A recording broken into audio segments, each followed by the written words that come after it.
We back? Sorry about that, family. It was some kind of technical difficulty. Hold on one second. I'm back on live. I don't know what happened. Hold on. I don't know what happened. I was talking. We back? Okay. All right. I was talking, chopping it up, and then I got disconnected. But I am back. Get a little light over here. All right, let me get back in this chat room. Sorry about that, guys. Let me get back in the chat room. We're back in the room. But like I was saying, man, earlier I was talking about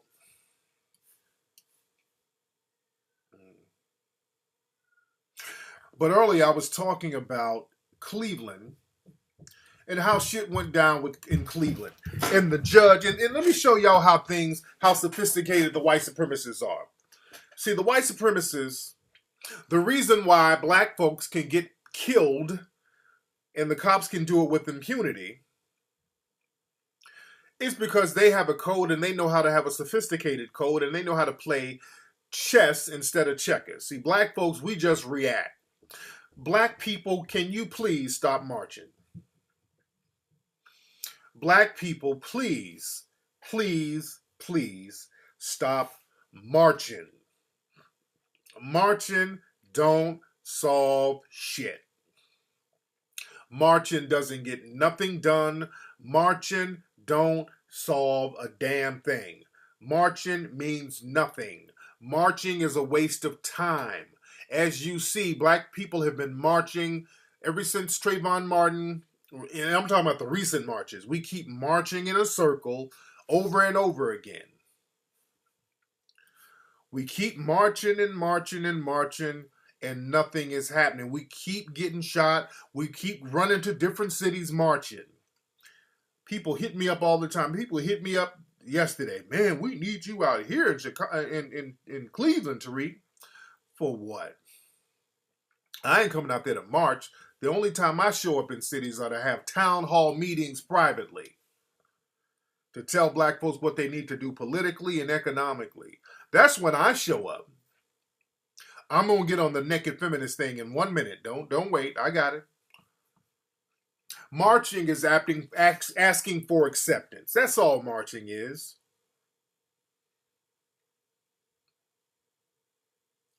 We got to stop that marching stuff, family. That marching stuff is not going to cut it. But I want y'all to peep game. Let's just peep game on how all of this stuff went down. How the white supremacists worked like chess players. I want y'all to peep this. I really want y'all to peep this. Now, this Judge John ODonnell, I think his name is John O'Donnell. I know his last name is O'Donnell. This judge in Cleveland, O'Donnell, that was the judge who acquitted the cop. They shot two people, unarmed people, 137 times. Just walked out of court. First of all, let me show you how the white supremacists, they're chess players. They think 20 moves ahead. Black folks, we don't think no moves ahead. We just react. That's why we got to get a code of conduct and start thinking 20 steps ahead and have us a financial war chest so that we could get our money and utilize our money for our benefit just in case something happens. We just kind of sit around, fuck around playing until something bad happens. But now you got this judge, Judge O'Donnell, and I posted a link up, or I posted a picture up earlier. When this judge was elected last year, I showed people some of the Facebook posts. That judge has been endorsed by the police unions. A couple of police unions endorsed that that judge. The judge has been endorsed, and when I mean endorsed, financially endorsed by the police unions. So they got him. They put money on that dude. That judge, they gave him money a long time ago, so they endorsed him. He even has it on his Facebook page from last year. He's been endorsed by the police unions. when I talk about the unions, that goes over people's heads. People have to understand these unions. That's why we're gonna get the think tank going. I'm trying to figure it out, but we're gonna get the think tank. I'm trying to figure out the best way to do it, but we're gonna get it going. But follow me. Notice the police unions, they've already broken bread. You know, they hit up, no. Endorsing people is not illegal. See, that's another, black folks don't understand politics, you don't understand law. You can, as a group, the police unions go in and vote as a block, and they say, as a group, we're going to endorse that judge, or this prosecutor, this person. Black people, melanoid people can vote as a block and say, as melanoid people, we're going to put our money on this judge and make sure that he continues to get elected every year or whatever. So now this judge is endorsed by the police, so he's going to look out for the best interests of the police. They looked out for him, they scratched his back, he scratched theirs. That's why they asked for a bench trial instead of a jury trial. See? The white supremacists, they got it figured out. We out here fucking around. They got it figured out. They asked for a bench trial, and you have the option in many cases to ask for a bench trial or a jury trial. So now, because there's so many black people in Cleveland, that cop didn't stand a chance, so they knew, okay, let's ask for a judge, one judge on the bench to make the decision. That's going to be easier for a cop, because what they can do, they can kind of look around and kind of move the case somewhere where there would be a judge that's going to be more sympathetic to cops, because they already got the cops in there. They already have the judges in their back pocket, proverbially. Now, you see how the chess moves they make. They set it up smooth. Also, with this bench judge who's going to give the verdict, they already know he's going to let him off. So you notice they wait until Memorial Day weekend. I want y'all to feel me. Just like they did with the Mike Brown case, they waited till the weekend to give the decision so that if there's rioting and looting, nobody's at work, no good, innocent white people are around who's going to get hurt. The streets are empty, so now they can move the tanks in there if they need be. They plan this shit out so smooth. When they wait on a verdict on a weekend, especially a holiday weekend, when a lot of people are going to be out of town too, they time this shit. Also, let me show you what else they did. They did the same thing with the Mike Brown verdict. Remember that. Y'all feel me? They played chess with us. Let me show y'all another thing that went over y'all's heads. Did y'all notice, right before this verdict, a couple of days before this verdict, the Black Lives Matter coalition, which is funded by George Soros, the white billionaire, there was this real weird, out the blue march. I think they had it in San Francisco, where these Black Lives Matter females were marching, or they running around with their titties out, talking about Black women matter, and they turned it into a gender thing. Did y'all know? A lot of people didn't catch the hustle in that. But right before this verdict, a few days ago,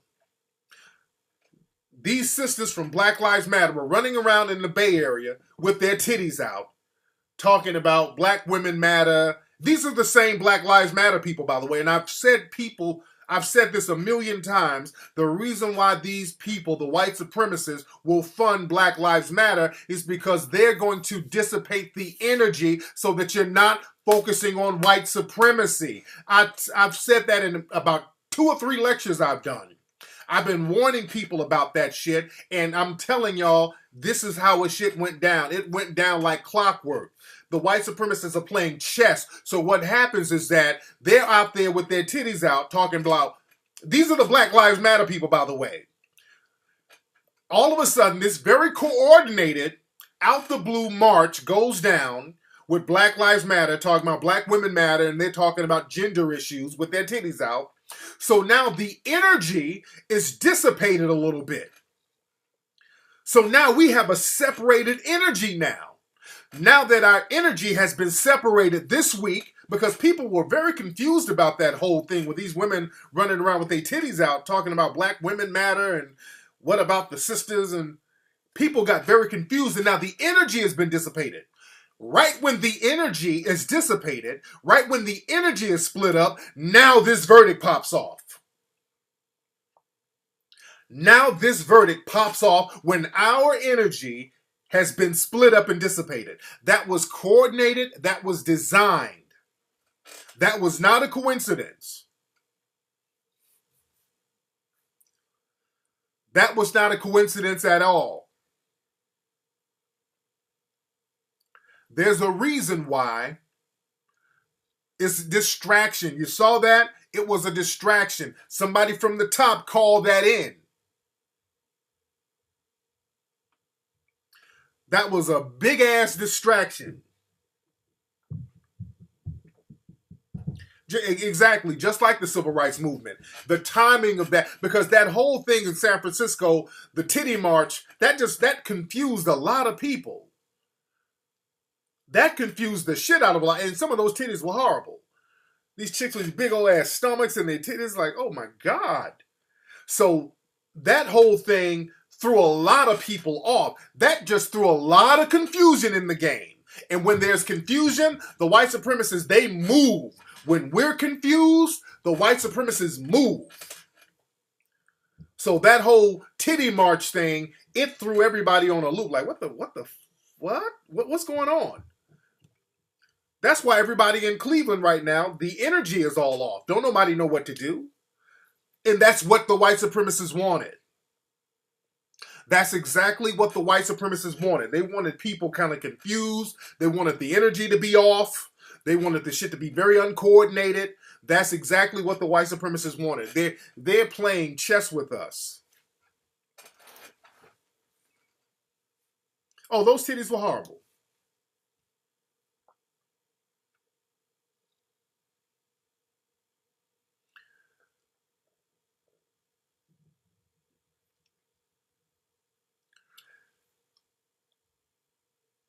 It's golden. Golden. I don't want to. Golden. I don't want you in here trolling, bro.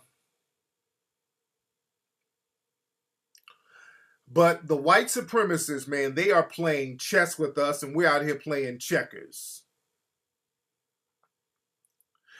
And it's time to wise up. And it's time to get that code of conduct.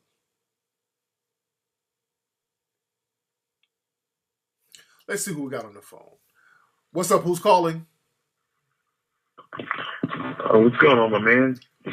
Hey, who's this? Hold on one sec, guys. Nigga, did you say hold on? Hold on, what's going on? Man, who is this, man? What do you want, man? Is this Tariq? No, nigga, this is goddamn Lamont Sanford from Sanford and Son, motherfucker. Do you want to buy some junk? All right, what's up, man? What's up, man? What's up, man? I'm good, man. Man, I got two quick questions and a little business plan. Were y'all seriously going to consider getting Neil Tyson on the show for Hidden Colors 4? What do we need to get? What? You know, Neil Tyson. Were you guys going to consider getting him on Hidden Colors 4? Neil Tyson? Yeah, the astrophysicist. I don't know. I saw you post that. You guys might be getting Neil Tyson for Hidden Colors 4. I didn't say I was going to get him, brother. I didn't say I was going to say I would like for him to be on there, but I didn't say I was going to get him. Oh, okay, that's what's up. So when are you coming to Dallas? Brother, what did you smoke today, man? I don't know. You irking me. You irk me, nigga. You just have a motherfucker just irk you. What? God damn. There's something about you that's irking the shit out of me. Is it me? I don't know if I'm just... My patience is real short today. It's just you are... Brother, did you smoke anything before you called up? Yeah, definitely.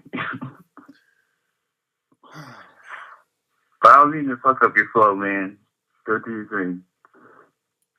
Get out of here, you damn nigga! Don't call my show, man. Not to. I'm just not in the mood for shit calling tonight. If you high, it's something. Look, if you just want to get yourself heard on the air, save that shit for another time. I don't feel like slowing the damn conversation down for the dumb shit. And that's the problem. Whenever we, as melanoid people, we try to build on some shit where we have to move forward. This is so why I'm having that damn think tank, man. As you see, this is why every time these motherfuckers call up like this, that makes the price of the think tank go higher. At this point, it's got $100 per person to come into the think tank chat room at this point. I'll raise that bitch to $500. That's how much I don't want that type of shit popping off. That's the type of shit that I don't want in the room when we're talking about the think tank, coming up with some real ideas, having some real dialogue. At this point, it's $100 per person who's going to get in the think tank room. That's going to cancel out all these high-ass niggas popping mollies before they call up. Damn. Y'all remember on my show this Wednesday, that chick Lisa? It was a great show, but this Lisa chick called up, oh, let's not talk about white supremacy. Ooh, you talk about white supremacy so much. All right, Lisa, what you want to talk about? Let's talk about getting this money. All right, let's talk about it. So she came up with all these old cockamamie ideas. Come to find out, this chick collects cans on the side and sells jewelry in the park on the weekend and works for some white company. It was hilarious. You go back and listen to the latest episode of the Tariq Elite Radio Show. You damn right, I'll raise that shit up to $500. Hey, if it's just me and 3 other people in the think tank chat room, that's good enough for me. That's good enough for me. So we can have real talk.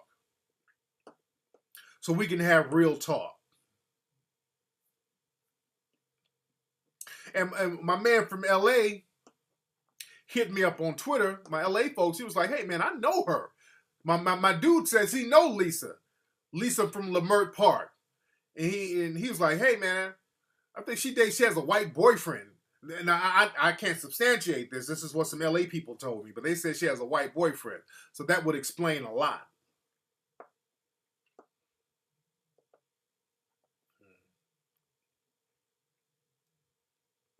Oh, man, that was hilarious. That phone call was hilarious. All right, let's see who we got here. What's up? Who's calling? Hello, this is Tammy. Hey, Tammy, where you calling from, love? Dallas, Texas. Dallas, Texas. All right. A lot of Dallas folks calling tonight. That high nigga who just called was obviously from Dallas. What's up, Ola? Everybody say what's up to Ola in the chat room. Ola, I got to call you, too. I was meaning to call you all weekend to talk about that business thing you were talking about, Ola. Shout out to Ola. But, Tammy, what's on your mind, young lady? Okay. I was calling in regards to John Hanson. John Hanson. Have you heard of him? Yes, I have. Yes. Okay. Is he real or? John Hanson was not the first black president. That's what you're talking about, right? Yeah. Yeah, but there's a myth that John Hanson was the first president and he was black, and that's not true. No. There's a guy named Michael Imhotep who really breaks that down. There were some people talking about John Hanson's on the $2 bill, and there's a whole thing and he really, Michael Imhotep from Detroit, shout out to the D, he breaks that down. But there was a guy who was the first technical president, but I don't think the first John Hanson was black. Then there was another John Hanson who was the ambassador to Liberia, who was later on down the line. So a lot of people get shit mixed up. That's why we break stuff down in the Hidden Colors films. We break it down, and when we talk about stuff, Ola, I made you a mod in the room, by the way. That's why watch the Hidden Colors film if you want the truth about a lot of stuff, because we break it down in a way that people can understand, and that will alleviate all the myths and the rumors and all that. All right, sister? All right, no problem. Thank you. Thank you, dear. Speaking of Hidden Colors, shout out to brother Anthony Browder. Anthony Browder is going to be in Hidden Colors 4. Anthony Browder sent me a book that they did because a lot of people ask for other books to read after they watch the Hidden Colors films. A lot of people say, man, I want to read more stuff. And with Hidden Colors 2 in particular, a lot of the white supremacists, they will try to say, well, y'all talking about that melanin and that pseudoscience and all that. Well, Anthony Browder got with some people, and they compiled this. They got this, and I fully endorse this. They got something called Hidden Truths, which is basically a resource guide for Hidden Colors 2. All right? I don't know where you can even get this. Just Google it. Google Hidden Truths, the resource guide. And it's a real quick read. It's basically 56 pages. And basically, they go through Hidden Colors 2 and just break down all the stuff we talked about in it and give you different books and references to prove everything that was said in Hidden Colors 2. Oh, this is heavy, man. And I fully endorse this. I mean, when people, if anybody starts talking about, well, y'all talking about melanin, that pseudoscience, this book has references. It talks about Richard King, his books, Carol Barnes' books. It breaks down Layla Africa. And I really want Layla Africa in Hidden Colors 4. Layla Africa, that brother's bad, man.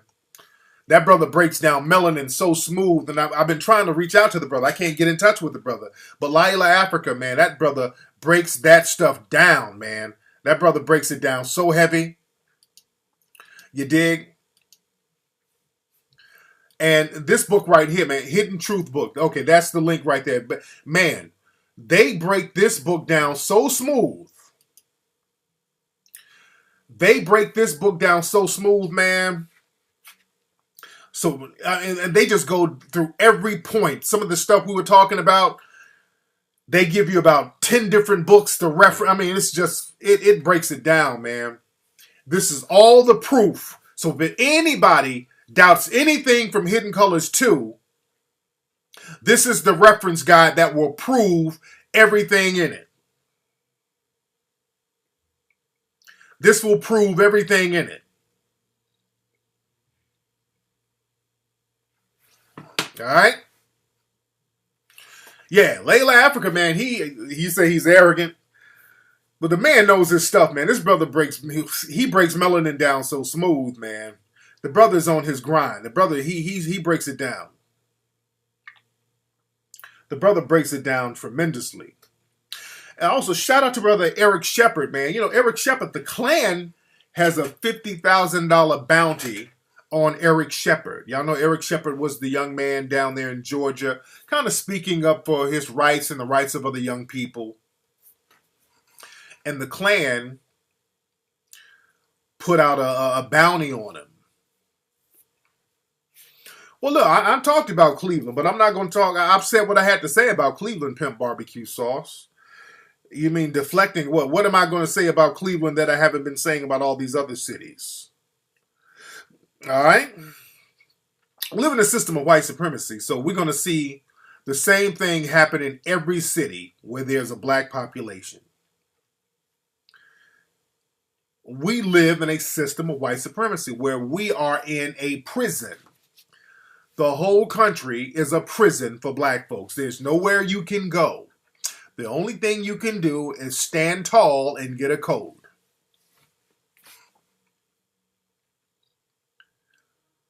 Yeah, but Eric Shepard, man, yeah, they got my man. They got my brother, man. They got a bounty on the dude. So I don't know how real, you know, I don't know if it's just the Klan being symbolic, but hey, the Klan they're very bold right now. These white supremacist groups are very, very bold right now.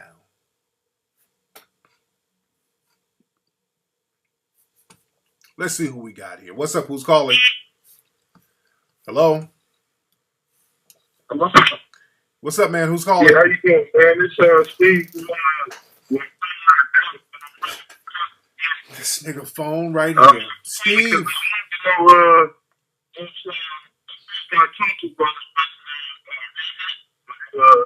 what I'm saying? Was you up on him? Brother, it's 2015.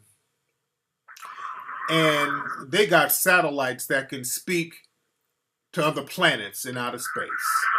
They got satellites that can contact other galaxies.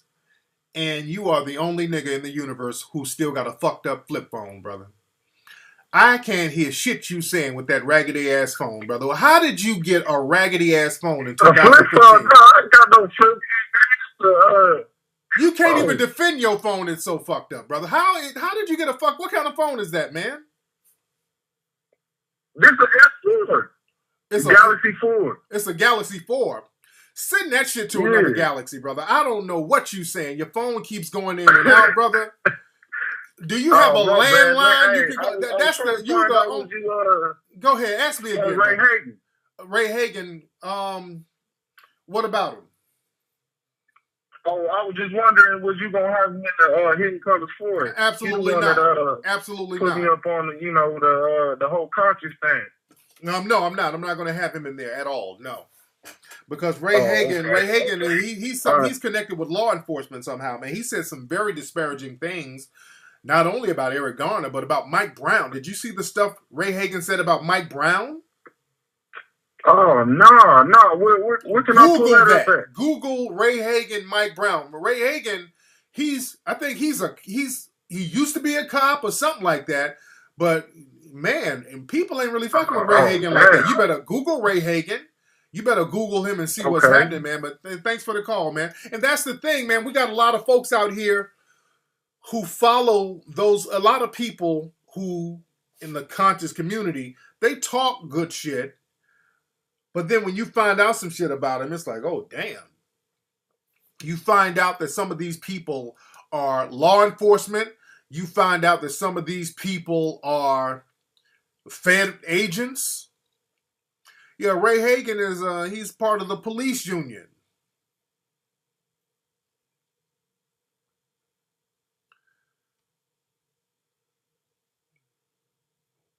Yeah, that's not a good look. What's up? Who's calling? Hello, Tariq. First of all, I just want to say I'm really excited about being a part of your think tank. Yes, sir. You plan on coming out with, but it's a really good idea. But moving on to my question, I heard you say on an earlier show we should start putting money together towards a presidential campaign. And it looks like Hillary might get elected. Yeah. And I just want to know, she's been on the air saying that she's concerned about mass incarceration of black males and she wants to help change things for black people. Do you think that... Wait a minute. Wait. Now, let's be very clear. Did she say the word black males and black people, or did she say minorities?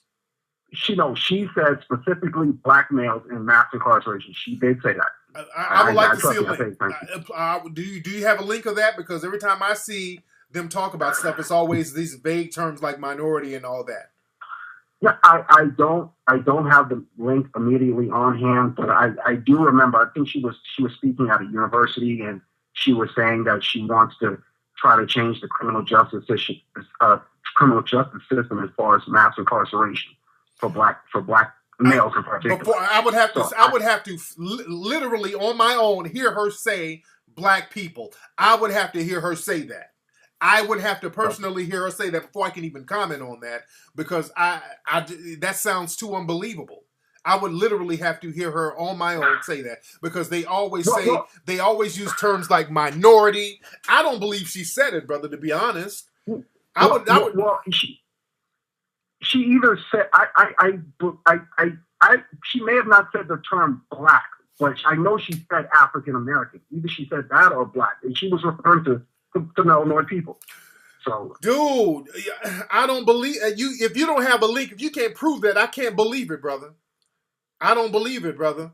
See, they might have said people of color. See, you don't even know for sure, and that's the thing. Black people, you think you hear them talk about black, but hold on. She hopes the mass incarceration. Okay, hold on. Somebody has a link to something. Hold on. Let me read this link this person has.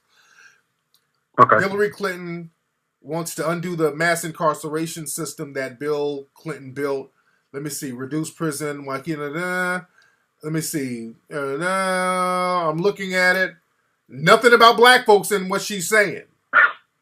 Okay, I'm looking at an article. Okay, there we go. Wait. Put a particular focus. Okay, wait a minute. You might be telling the truth. Now, her speech put a focus on the number of black men in prison. Okay, so you might be telling the truth. Okay. The percentage of so she might have said, okay, there we go. So now my man, somebody got proof. Okay. So now with that, go ahead. With that said, my question for you tonight was, do you think she is being genuine and earnest, or do you think it's just rhetoric? And no, but the thing is, we got to follow through with it. The thing is, we got to hold her to that, and we got to put some money on it to make her stick with it. That's the thing. So what we need to do as melanoid people, that would be a great thing to say, okay, look, Hillary, we're going to give $2 million to your campaign to make sure you get elected. And we want you to specifically get some of these black men out of prison and get them into the workforce so they can be tax-paying citizens and contribute to society instead of just rotting away in prison. We want to do this for black men and not minorities, because whenever we start talking about doing something for black folks, we are shamed into talking about, well, what about Hispanics and what about gay? Then we start talking that minority shit. So let's do that. I'm going to look more into that. And that's the thing that we should talk about in the think tank. In the think tank, when we get that going, we'll talk about that and how to make that pop off. But that would be a great thing to do, man. But thank you for the call, brother. All right, that's what's up. Yes, indeed. All right, my man was spitting it. All right, but with that, I would have to see it. So we should look to Hillary and make that happen. And let's talk about that in the think tank, how to get that popping. We can get that popping. And that's something that's very doable. Also, what we can do as an agenda, and we're going to talk about this in the think tank, talk about how to get protection from our government from these Nazi-ass police unions. That's another thing we need to talk about. Excuse me, family. Okay, a lot of stuff we need to talk about, but that's one thing that should be on the forefront. Absolutely. That's what when we get the think tank going, and again, I want to do the think tank just like the Ustream room, but the thing is, Ustream, I want to have a passcode for people to get in. So we can have it just like this. I'm thinking about doing it on Tiny Chat. but I'm trying to figure that whole thing out. But we're going to have to start specifically talking about black-owned things, black agendas, melanoid agendas. And also, don't let these politicians think that they can just go up in the Negro churches, because that's all they are at this point, just Negro churches. Just run up in the church, sing a couple of hymns, and then you're going to get the black vote. That shit is done. We're going to make these people actually do something and bring something to the table and give us something. And also, we need compensation. But again, let's crawl before we walk. That's another thing, people. I need your input so what we can talk about in the think tank. What are some of the things that we could ask or have as an agenda if we were to back a Hillary Clinton or anybody? You say, don't vote for Hillary. Well, E. Junior, who do we vote for? And that's another thing, too. We don't have to put our money behind Hillary. Whoever. See, the thing is, we can't just let the Democratic Party think that our vote is automatic. We should get off that. I'm going to talk about that on my lecture tour, too.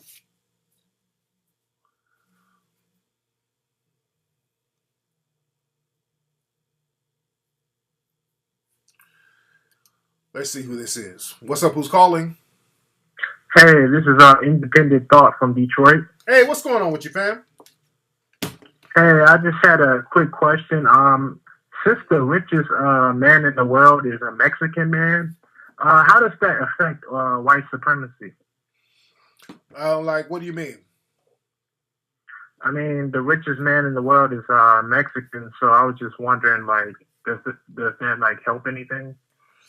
I don't know if it helps anything because the thing is, a lot of Mexican people, when they get over here, they are classified as white. You understand? So, Yeah. So a lot of times the people in the Mexican community, they identify with white supremacists. So that don't mean nothing. Even if they're poor, some of the poorest Mexicans sometimes identify with white supremacy or Hispanics. Well, look at George Zimmerman. You understand? Yeah, I get what you're saying. Yeah, so that don't mean anything. We still got to get our weight up. We got to get our money up. We got to get our paper up. And that's what we should be concerned about.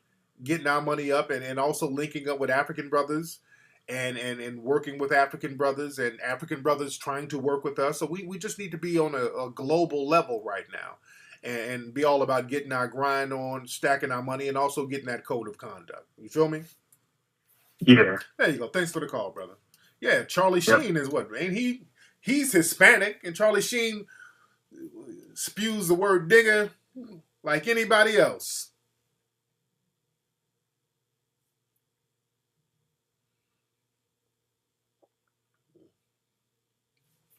Let's see who else we got. What's up? Who's calling? Oh, what's up with it, Tariq? This Ty out of North Carolina. There you go, man. What's your name, fam? Ty out of North Carolina. All right, what's on your mind? What's going on? Oh, man, I'm cool. I'm just looking at all what's going on, and it hurts my heart. But I'm wondering, do you have any knowledge of the Deacons of Defense, and do you think it's time to bring those guys back or bring back the mindset of it? Well, the thing is, we need to have our money in order to back up all that stuff. See, the thing is, we can. Somebody was I was talking today with somebody on Instagram talking about what we need to do as far as, getting these judges on our side with having our money back them up, just like the police unions. And then you got these old, fake hotep niggas. Man, what we need to do is always what we need to do. What we need to do when you hear somebody with that stupid shit. We need to get our guns and draw a line in the sand and have the white folks on that side and tell them they better not come over here. I'm like, okay, well, then what you gonna do after you keep the white people out because you all dependent on them? So what you gonna do now with your guns? Exactly. Heck yeah. So now what you gonna do? I mean, I'm all for gun rights, but I'm all for everybody being strapped because I live out in the country and man, the cops ain't coming till at least about an hour. So you know. Yeah.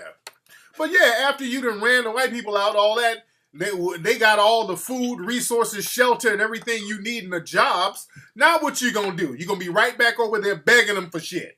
You understand? Because they got all the resources. That's why black folks are running around following white people all over the place because they got all the resources. Get your resources on your own instead of throwing your money away and tricking it off. Spend your money on yourself and build your economy so you're not dependent on the people in the dominant white society so much. Ain't that the truth, my dude? Yes, sir. Much thanks for the call, brother. And speaking of Detroit, the white people, they're going back to Detroit. They're taking Detroit over. They're getting all types of little financial incentives to come back to Detroit. So while black folks out there at the strip clubs in Detroit, I'm going to be in Detroit doing a lecture on July 18th. I want everybody in the house. I'm going to be talking about this and what's going down in Detroit. The white folks are taking Detroit back. Atlanta. I'm going to be in Atlanta July 11th at the Alliance Theater. The tickets go on sale this week. I'll be in Philadelphia Sunday, July 5th. I want to see y'all in the house. Go to TariqLive.com to get tickets. TariqLive.com. It's getting real out here, man.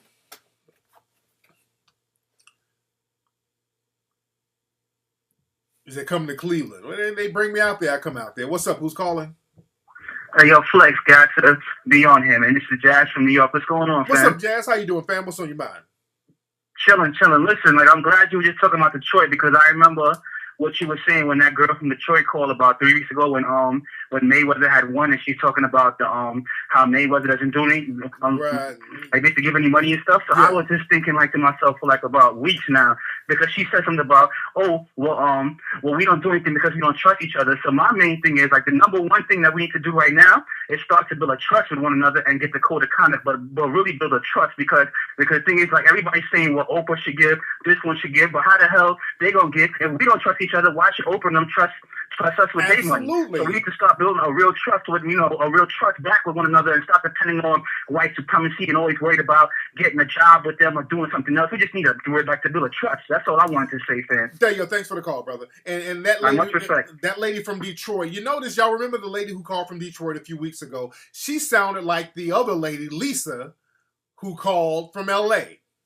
You notice these women who sound a little older were talking the same dumb shit. Floyd Mayweather, what he need to do is invest in these businesses out here and give us some money. He a sellout because he ain't giving us nothing. It's always some old slave-sounding Negro with some cockamamie idea they want everybody else to do. Just like Lisa, what y'all need to do is recycle, because that's that slave mentality. Basically, these people are working for the white supremacists, or they're on some kind of Section 8. They're on some kind of Section 8, living under white daddy, and they ain't getting off the plantation, so they can throw all types of cockamamie schemes your way. It ain't going to affect them one way or another. They're not going to risk anything. They're going to sit right there comfortable with Massa, throwing a bunch of dumbass ideas to you. They ain't going to do nothing. It's that whole welfare mentality, that white daddy, because the plantation created that welfare mentality that black folks regressed in back in the 60s. We regressed back into that because of white supremacy. I never let white supremacy off the hook. But that somebody need to give me something instead of getting up and challenging white supremacy, because white supremacy is daddy.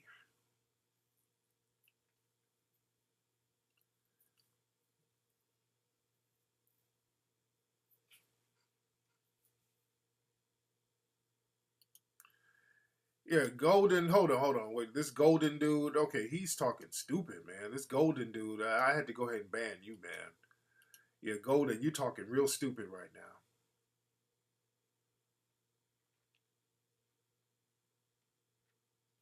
Let's see who we got on the phone. What's up, who's calling? Hello? Hello? Hey, Tariq. Hey, this is Tariq. Who is this?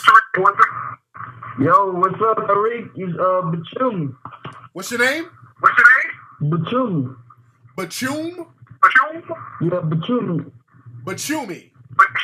Hey, man, you got to turn something down, brother. Turn something down, brother. Huh? Is your radio up? Is your computer up? Nah, the radio's not on. Why is there an echo?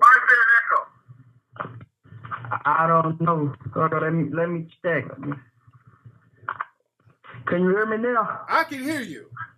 Okay, I can hear you. All right, what's on your mind, man? Where in LA are you? You in LA? Nah, I'm from Africa. I'm in Texas right now, though. Oh, okay. What part of Africa are you from? Oh, East Africa. I mean, what city? What country, brother? I know that. What country, brother? Oh, Tanzania. I was born in Tanzania, but we had to move around a lot because of the war, Hutu and Tutsi wars and stuff like that, the genocide. Okay. So we had to move around a lot because of that. Okay. Were you born in Dar es Salaam? No, I was born in Kigoma. Okay. That's like a small village, right? I was born in a refugee camp and things like that. You were born in where? Refugee camp in Kigoma. Okay, damn. So you were really going through that. How old were you when you came over here? I was like around 13. How'd you get over here? How'd your family get over here with no money? Like some white people, they had like went to Africa, some kind of missionary. What they did was they had got us, they had went to Africa in those refugee camps and started bringing people here to America. Then they earned their money. When they got here to America, they had to pay them back. So that's what they did. So they usually made money off of us. Okay, so did they bring you and your whole family over here? Yeah, but not like the whole family. I still got like brothers and sisters up there in Africa. Okay, so so they got you when they brought you over here. Some white people went to the refugee camp and they got you. And who else did they bring with you as far as your family? They just bring me, my mom, daddy, and brothers and sisters. Cause like my mom had like 13 kids. Cause they couldn't bring all of that. That's like way too much. Okay, so when they brought you over here, where did y'all stay? Memphis, Tennessee, in the place where we were staying, everybody got kicked out, so they had to move to Burundi. It's like right now, there's a war right there right now. Hold on, slow down, brother, slow down. Just slow down a minute, brother. Slow down. So, when they brought you over here, they brought y'all to Memphis. Yeah, they brought us over here. And we had to pay them back with the airplane, food, and things like that. Y'all had to pay them back? Yeah, we had to pay them back. They didn't even tell us we were supposed to pay them back. But we had to pay them back and things like that. But I'm trying to understand, brother. You keep jumping all over the place. I'm trying to understand. When you got here at 13 years old, what was the facility you lived in? Where did you live? Did you live in Memphis, Tennessee. God damn. I know the city, brother. Did y'all stay at Hotel 6? Did you stay at a trailer, a FEMA camp? No, we stayed. They have put us in these apartments. Okay. What was the name of the organization that brought y'all over? RET. RET? RET. Okay. So they got money for bringing y'all over here, right? Yeah, and like basically we had to pay them back double of that. Which they paid for us. You see what they did. So it's like we're not the only one that did that to. Like they did that to a lot of refugee people that was living in Tanzania. Because this is interesting, but you're just not explaining it in a way that it can be easily understood. That's the thing. You're just not explaining it in a way. I'm trying to really get an idea of how the shit went down, and you're not explaining. Let me tell you, this is what went down. You heard about the genocide, right? I understand that, yes. So the Hutu and Tutsi, when that went down, like we didn't have no other place to stay.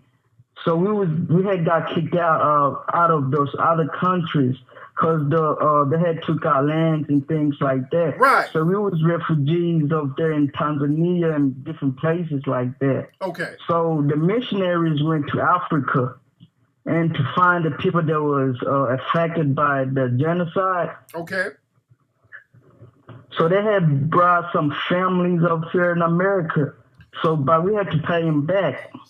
Now, how'd you pay them back? What did y'all work when y'all got here? Like we didn't speak English and stuff, so we had to find jobs and things like that. Because they had gave us a time to pay them back and things like that. Okay, so how did y'all work without a work visa? Y'all were refugees, so how did y'all work without a work visa? A green card. Okay. Yeah, they gave us a green card and things like that. Okay, so your mom was working as a domestic, right?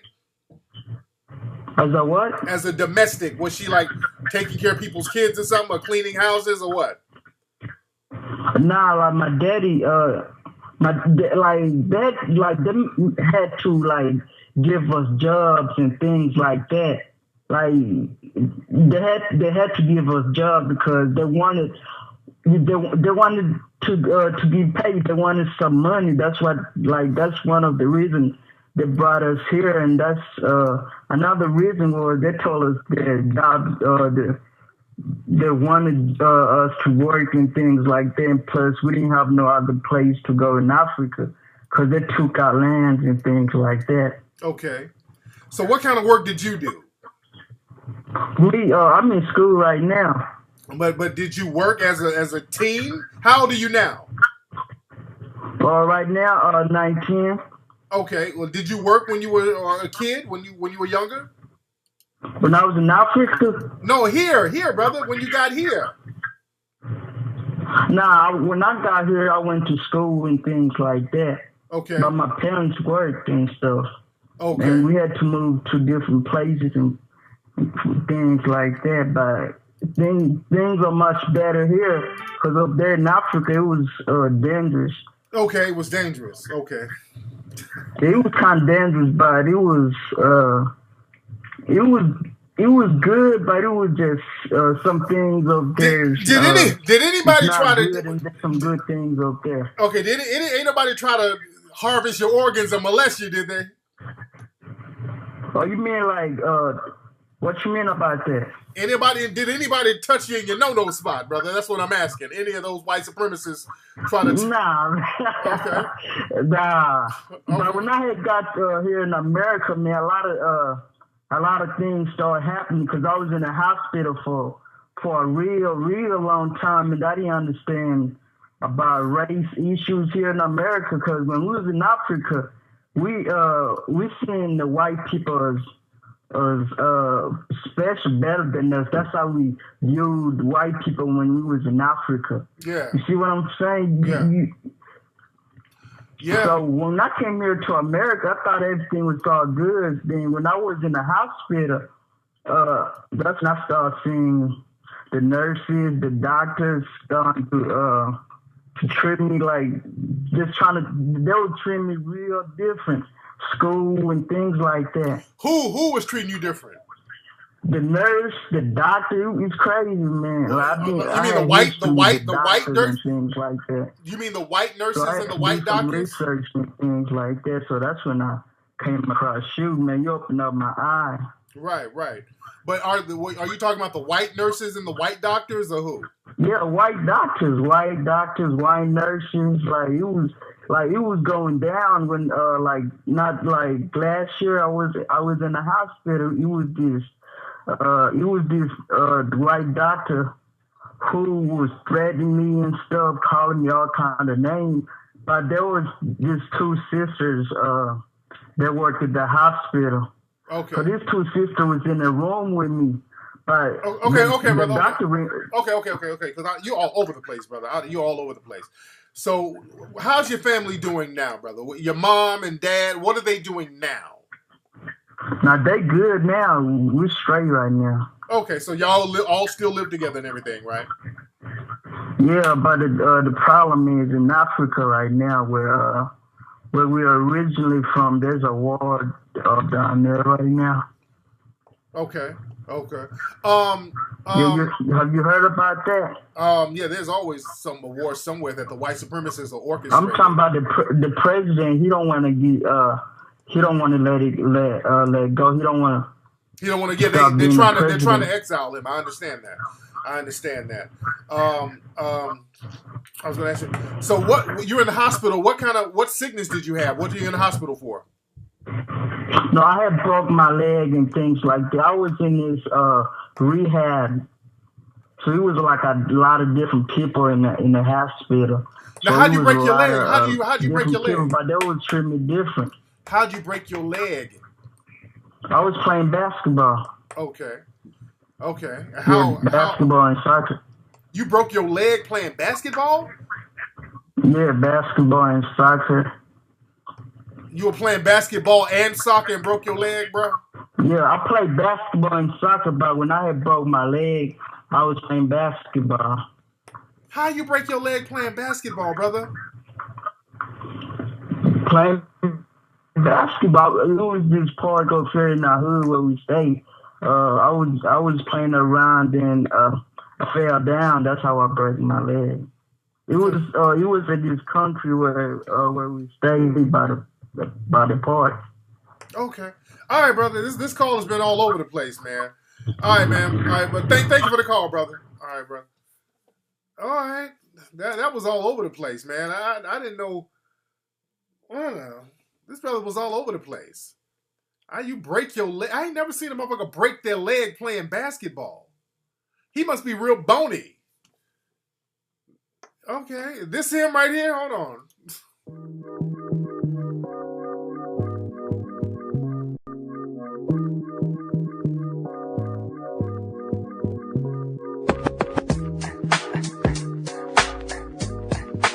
die on me. Don't die on me. Love is friend, friend in my heart. Losing love, I'm about to lose my mind. You know, number one that I need. I can't be without you. Your love. All right, that's the brother from war-torn Africa. The brother, he said they brought him over here and they get money for bringing him over and they have to pay the money back. And all right, I'll have to talk to dude in person, man. Said I lost 300. How many folks I got in? Did people bail out? No, we still in here. Wow. My man said he broke his leg playing b-ball. All right, shout out to that brother. He said we thought that white people were better. That's very interesting. What's up? Who's calling? Yeah, this is Akin. I'm from Austin, Texas. Hey, man, a lot of Texas people calling tonight. What's going on, man? What's on your mind? Yeah, man, you had a show this Wednesday, and some lady called, and y'all were talking for a while, man. I couldn't even listen to the whole conversation, but yeah, I noticed that she kept trying to waste your time just by the conversation. It really wasn't going nowhere. She was talking about she was collecting cans and stuff like that. And I wanted to know why you kept talking to her for so long, because I was trying to call in. I know other people were trying to call in, and I just felt like that was just a waste of time. No, because I wanted to show people how to deal with folks who don't want to talk about white supremacy. There was a rhyme and reason for that. The first thing out of her mouth was, we shouldn't talk about white supremacy. And our brother Neely Fuller said, whenever somebody does that, you tell them, okay, let's talk about what you want to talk about. Because what's going to happen, this shit is going to go right back to white supremacy anyway. And I kept proving that over and over. You notice she said, well, let's talk about getting this money. I said, okay, how do we get the money? How come we're not getting money? Well, we supposed to do this and we can recycle. I said, okay, man, well, show me what you're doing. What's your website? Oh, well, I ain't doing it now. I'm working for white folks. Oh, so we're now dealing with white supremacy, huh? Oh, well, let's not talk about white supremacy. Let's talk about education. Okay, let's talk about education. Well, we need this, we need that. Well, how come we ain't getting it? Because the white people getting all the money for the schools. So we are talking about white supremacy. So I was using her to prove a point that it always goes back to white supremacy anyway. So she was a great example. I feel you on that, bro. But what my question is, when do you cut them off when you know a person is wasting your time? How do you say, No. I was using her as an example. So it wasn't a waste of time. A lot of people learned a lot from that call. So I know the game. No, I'm not saying the conversation was a waste of time. I'm saying her tactic was her trying to waste your time because she wasn't talking about nothing. No, how do you step away from the conversation and be like, okay, this isn't going anywhere? Because that conversation lasted about 20 minutes. Yes, it did. But again, it was a great show because it proved a point. So it was good for the audience to listen to because it was entertainment to a certain degree, and it was also education. So it proved this point. So there was a reason for it, and a lot of people got something from that, and they took something away from that. So that was the whole purpose of keeping her on the phone and letting her talk. Now, I had to cut her off eventually because she kept trying to deflect. That's my thing. That's why I kept bringing her back in and reeling her back in. But when she just got to talking too stupid, then I let her go. But after I made her prove my point. You feel me? Okay. I feel you. Yeah, because she was going to keep on going, as you notice. She was going to keep on rattling. But I'm like, okay, I've proven my point, so now I can let you go. Got it? Okay. All right, man. Got you. Thanks for the call, fam. Let's see who we got here. Somebody from the A. If my phone would answer. What's up? Who's calling? Hello? Hey, young lady. How are you? Sounding cute. I'm well. How are you? I'm good. What's your name, sweetie? I'm Fatima. I've called a couple of times, but it's been a while. Okay, Fatima. You sound familiar, Fatima. You sound familiar. I'm trying to remember. What do you look like, Fatima? Right now I'm in Chicago. Last time I called you, I was in Jacksonville, Florida. But I have several things I need to ask you. Oh, cool. Okay. I heard your last bit with the lady who pretty much didn't have her things together, and I'm just want to let you know I'm not one of those people.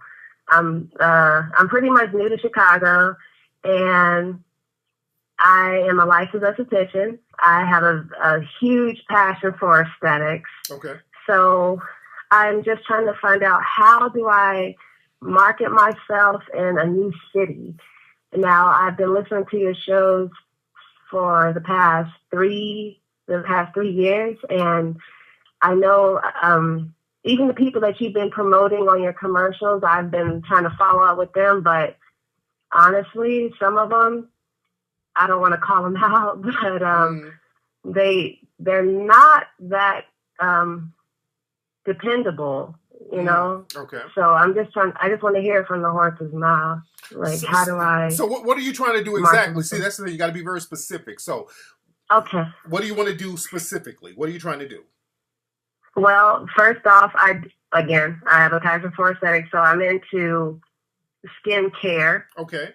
And I do want to come out with my own skincare line. However, here's another thing. I saw you.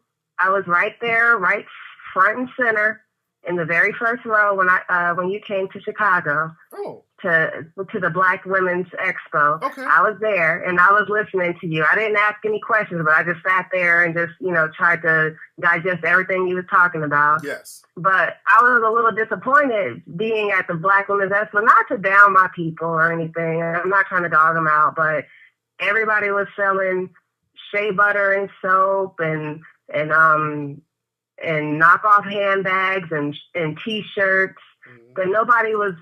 It just seems like I kind of fell in that area. Yeah.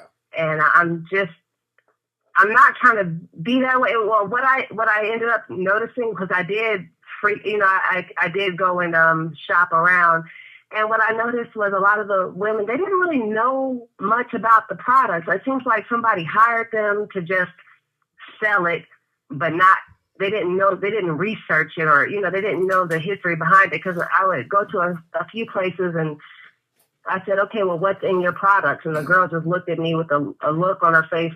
She was just kind of looking up at the sky like, well, hell, I don't know. Oh, I wow. just want to, but that's what I noticed at the Black Women's Expo. They didn't really and again, know. I'm not trying to dog my people out. I feel you. try to support Black you. people. I feel exactly what you're saying, because a lot of time when you try to get deep about something, we have a habit of really not knowing how to go into details about a lot of stuff. We don't know how to really sell our stuff the way we need to sell it. We kind of have this thing, well, okay, I'm Black, support me because I'm Black. It's that type of shit that we need to get off of. Exactly. That's been my frustration. So I'm just like, okay, well, again, this is my passion. So I know what's going in my products. I can tell you every single thing, what ingredient does what. Now, but okay. These women didn't. Okay, now let's talk about your product and how to get it going. What you got to do, you got to have a very unique product, but it has to be practical, and you got to be creative about marketing your stuff. Now, do you have anything that's already manufactured or made, or do you have anything already? No, I do not. Okay, so now that's what we got to start somewhere. So now what you have to do, you have to create something. You can sit up and say, well, I got this and I can do that, but with people who are serious, so they're going to want you to show and prove. Okay, you got a skin cream that's going to make my acne clear up? Let me have some and let me sample it. Oh, well, I ain't got none now, but what I plan on, what I need to do, now you sound like every other nigga in the hood. You're going to have to, what you're going to have to do, you got to invest in yourself. If you don't invest in yourself, nobody else is going to invest in you. So what you need to do, what kind of product do you want to make? Even now talking to you, I have no idea what you want to make or nothing. You just keep saying that I like doing skincare or whatever. What type of product do you want to make? Or are you selling your services? What are you trying to sell exactly? Both services and product. And forgive me, because I know how you are with people when they call. You try to rush them off the phone. So no. I'm taking my time because you talk. No. Don't worry about that, because you're making a lot of sense. So we're having, you're good. I'm not gonna rush you off because you're making a lot of sense, and I just want to have you present yourself a certain way because you're very articulate, which is good, and you just got to have the right vision, and you can be able to take the right steps. But I just want you to be clear on what you want to do, because I'm talking to you for 10 minutes now, and I still don't know what you're doing, what you're trying to do. You just say, I just like skincare. And okay. So okay, well, I'm trying to hit the market where I want to. Well, acne is my least concern, my least of concerns. I'm trying to get the people I'm trying to target anti-aging, the aging community, the baby boomers, the people who are starting to age now, because youth right now is in, and I want to promote a youthful look, and I know what ingredients can help that, with people. However, when I'm trying to market it to my people, for some reason, Black people have this whole thing where Black don't crack and I don't need skincare. They kind of brush me off, whereas more white people, of course, they're the ones who are like, well, yeah, I need the anti-aging, I need something for these wrinkles. But Black people don't really want to hear that, but honestly, they need it, because some people, again, they look a little crackish, and you can tell. Let me break it down. Let me break it down. I feel you on that. Let me understand this.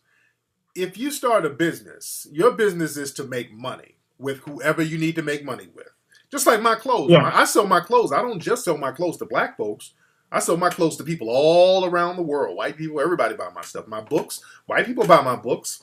Not too many white people buy Hidden Colors, but a lot of white people buy my stuff. So you're in the business as a Black person to sell your stuff to anybody who's going to buy it. If it's Black people, that's the icing on the cake. Now, you have to understand, when it comes to beauty products, if you're going to sell beauty products to the Black community, that's going to definitely have to be a younger crowd.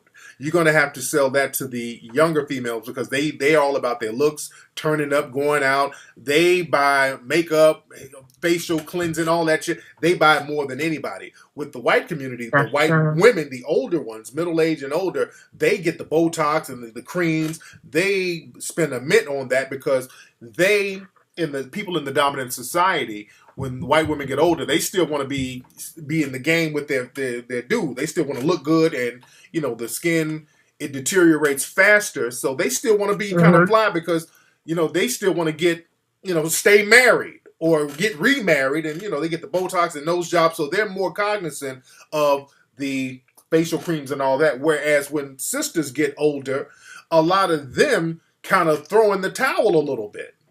They say, well, shit, I'm 48 years old. I got all my kids. I ain't getting married no time soon. So why am I don't need no face cream. It's that type of shit. Oh. You know what I'm saying? It's like, I'm just going to go to church for this. It's that they don't really put too much stock in that. You understand? So you would want to start marketing your stuff to younger girls, or those in the white community. You can market it to those because they will buy beauty stuff from you. They will buy beauty stuff from sisters if it's going to show them how. And you can market it like, hey, look, you see how my skin is. I can give you that same effect, because that's why white women, they be tanning, using these injectables and all that, trying to get this artificial melanin and all that. So they've always looked to Black women for beauty tips. Don't let them get you fucked up in the game. They've always looked to Black women for beauty tips.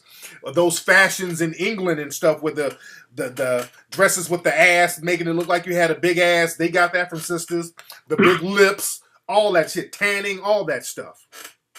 So you got to know how to market your stuff. And also, even with the middle-aged Black female crowd, you got to know how to market stuff to them. You can market to them. You just got to be a little creative. Yet you got to start doing is going up in them churches. You dig? And putting a little... I didn't think about that. Dude, I'm a marketing genius. If you want to get them, because I can market to them. You can go to them churches or create a product with a holy name. You call it Holy Cream or something like that. Those middle-aged sisters will flock to that shit. You dig? Start going to the T.D. Jakes seminars, rent you a booth space somewhere, slang them bitches. Man, please. But you got to be very clear. You got to be very clear on the type of product you would like to make. So if you are into skincare, you should say, okay, look, I have my own ingredient, my own cream that I came up with. This cream is going to do wonders. This cream is going to make you look 20 years younger under your eyes. If you're younger, if for younger women, you need to create something that's going to remove acne, because young people are always looking for ways to get rid of acne. You understand? Yeah. So that's what you need to Yeah. market. Acne is something you market to the younger crowd. Anti-wrinkling is something that you market to the older crowd. If you're going to do it with the black older crowd, black females, do something, tie something churchy into it. Put a cross and a Jesus with like a do-rag on his head on the on the box. Okay. Okay. Yeah, but you got to really market it. It's your marketing is gonna really get your product off the ground, sister. You feel me? Okay. I appreciate that. Thank you. Yes, and I have another question. I mean, it wasn't not really a question, it's more of a concern because, again, I've been listening to you for a few years and I've been seriously trying to help, my people as far as, just staying black owned and buying black. But I came out here and I researched two black owned banks, and I swear they treated me like a nigga off the street. And I'm just looking like, okay, if I was a different color, I know you would approach me so totally different. But when I came, the lady, the first thing she said to me was, "Step on in here." She didn't say, "Hi, can I help you?" And I'm just like, damn, this is a black-owned bank. I really would like to give y'all my money, but just because you, Miss, slave lady, you don't know you don't even know how to speak to your own kind without being just disrespectful. Yeah.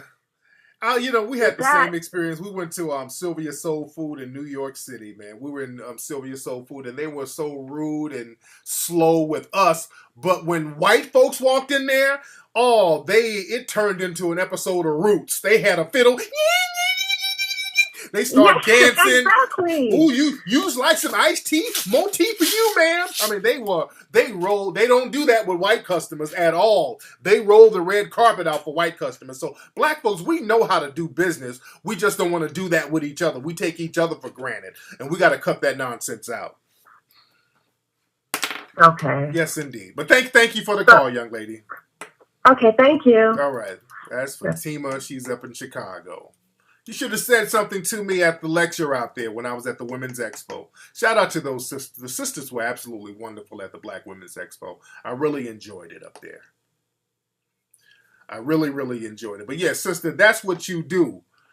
You get you some Christian cream. Man, you can market that to them women at them churches. You're like, look, sisters, y'all trying to catch one of these church deacons? You rub a little bit of some of this hallelujah oil up under your eyes. Man, you call that shit, call it anointed cream. You sell that, man, you'll sell it off the chain to them sisters, dude. Man.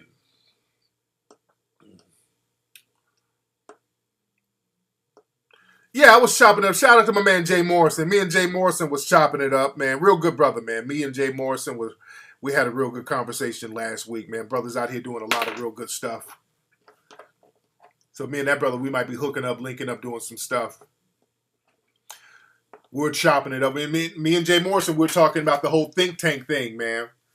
We were talking some good stuff, man. We're talking about, because he's the real estate guy. Jay Morrison is the real estate dude. And we're talking about places where we can go and, get businesses and get blocks and, get our business game in order. No, I'm not sick. I'm tired of shit. Let's see who we got here. What's up? Who's calling? Hey, Q, what's up with it? Hey, what's up? Derek, Sacramento. Derek from Sacramento. How you doing, fam? I'm good. Good. What's on your mind, man? Hey, really, I was wondering when you come out with another Mack's package. I don't know. Man, I don't know yet, man, but I will keep everybody posted on that, brother. Okay, Derek is just he's thinking of shit to talk about, man. Don't call up just trying to hear yourself now. What's up? Who's calling? Hey, what's up? This is Bab calling from Dallas, Texas. How you doing, Tariq? A lot of folks from Dallas. What's your name, brother? Babatunde. It's Nigerian. Babatunde. There you go, man. So are you from Nigeria, brother? My parents were born there. They came here 28 years ago. I'm first generation. So there you go. There you go. So what's on your mind, Baba Tunde? Man, I just want to tell you about a situation out here in Dallas that happened. You know, the white supremacists, they put black people in certain places to quell us and to make their presentation legitimate. We had a guy over here, Jason Harrison, a guy who was holding the screwdriver holder, the bit holder rather. Yeah, and they killed him, And the grand jury, of course, decided to not indict the officer. And so the district attorney had a town hall 2 weeks ago, and they made us write down our questions. It was a black woman that was choosing all the questions. And I asked our district attorney if she would indict the officers, you know, since the grand jury during it, you have the power to. And the black woman that was asking the question, she got fly with me. They almost kicked me out. We were just going back and forth. And it's just crazy because I have never seen this black woman before. And it's crazy how much she was riding for the district attorney. And the district attorney was all calm, but they had the sister in the front just going hard. So, you know, we shouldn't be fooled by black people that are in positions or in so-called positions. They are like white, said, white supremacy. They've learned they hide behind their coons now. That's how white supremacy has refined itself. They have hid, they put the coons in front to hide behind the coons and let the face of the coons be the coons are the face of white supremacy right now. You understand? And just like Cleveland, we have a black police chief out here. Yeah. And, you know, the police chief on TV was talking about, you know, I just want everybody to stay calm. He said the word peace 1,000 times. He used the word peace. Yeah. And that's all I wanted to say is that black people shouldn't be fooled by, you know, these black public officials. Yes, indeed. Yes, indeed. Know, thanks for the call. A lot of times. That's okay. I had to. He's going to keep saying the same thing, but we got to stop. My man made a good point.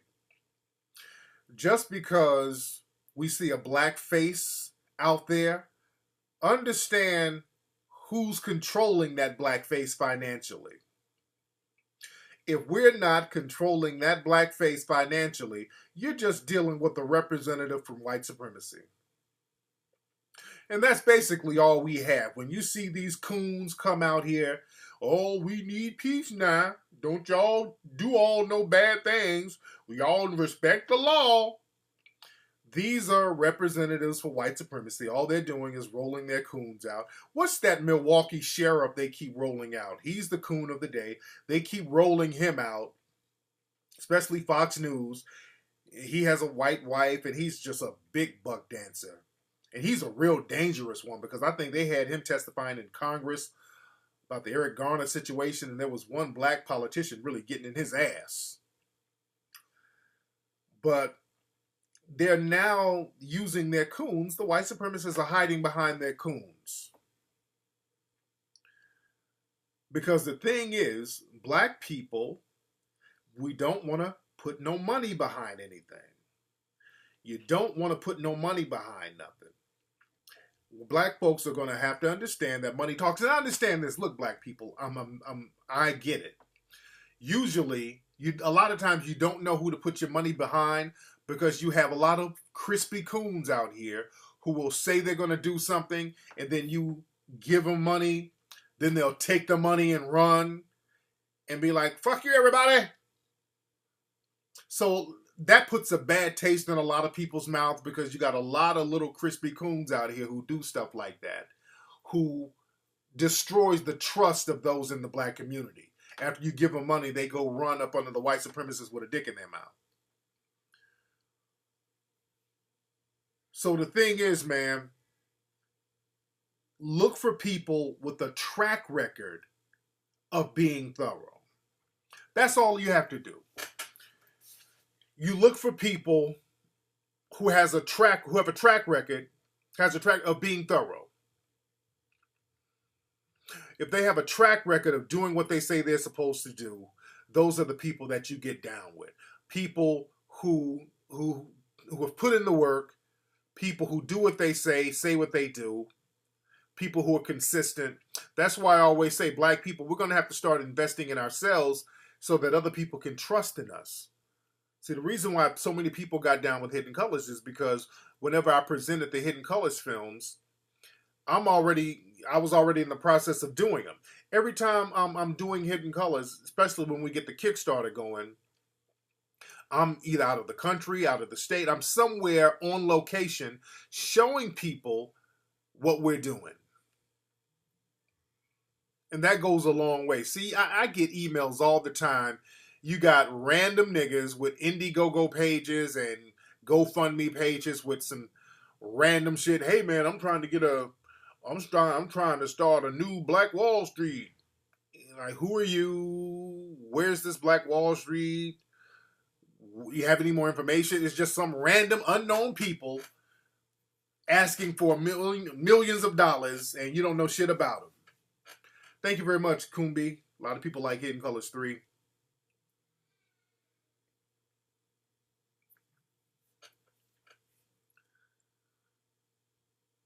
So that's the thing.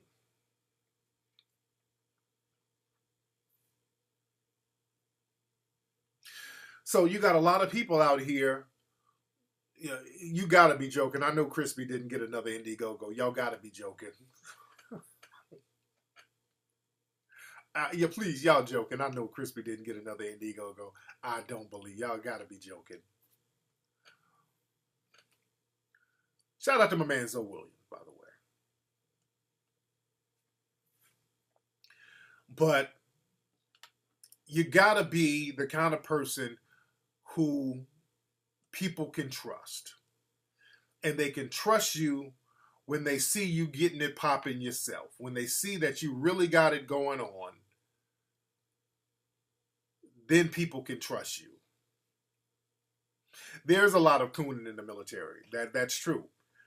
And what's funny, with all these niggas out here cooning in the military, like this one dude, this military brother, I think he was down in Texas. He had a white girlfriend. He got arrested for something. It was some type of misdemeanor violation.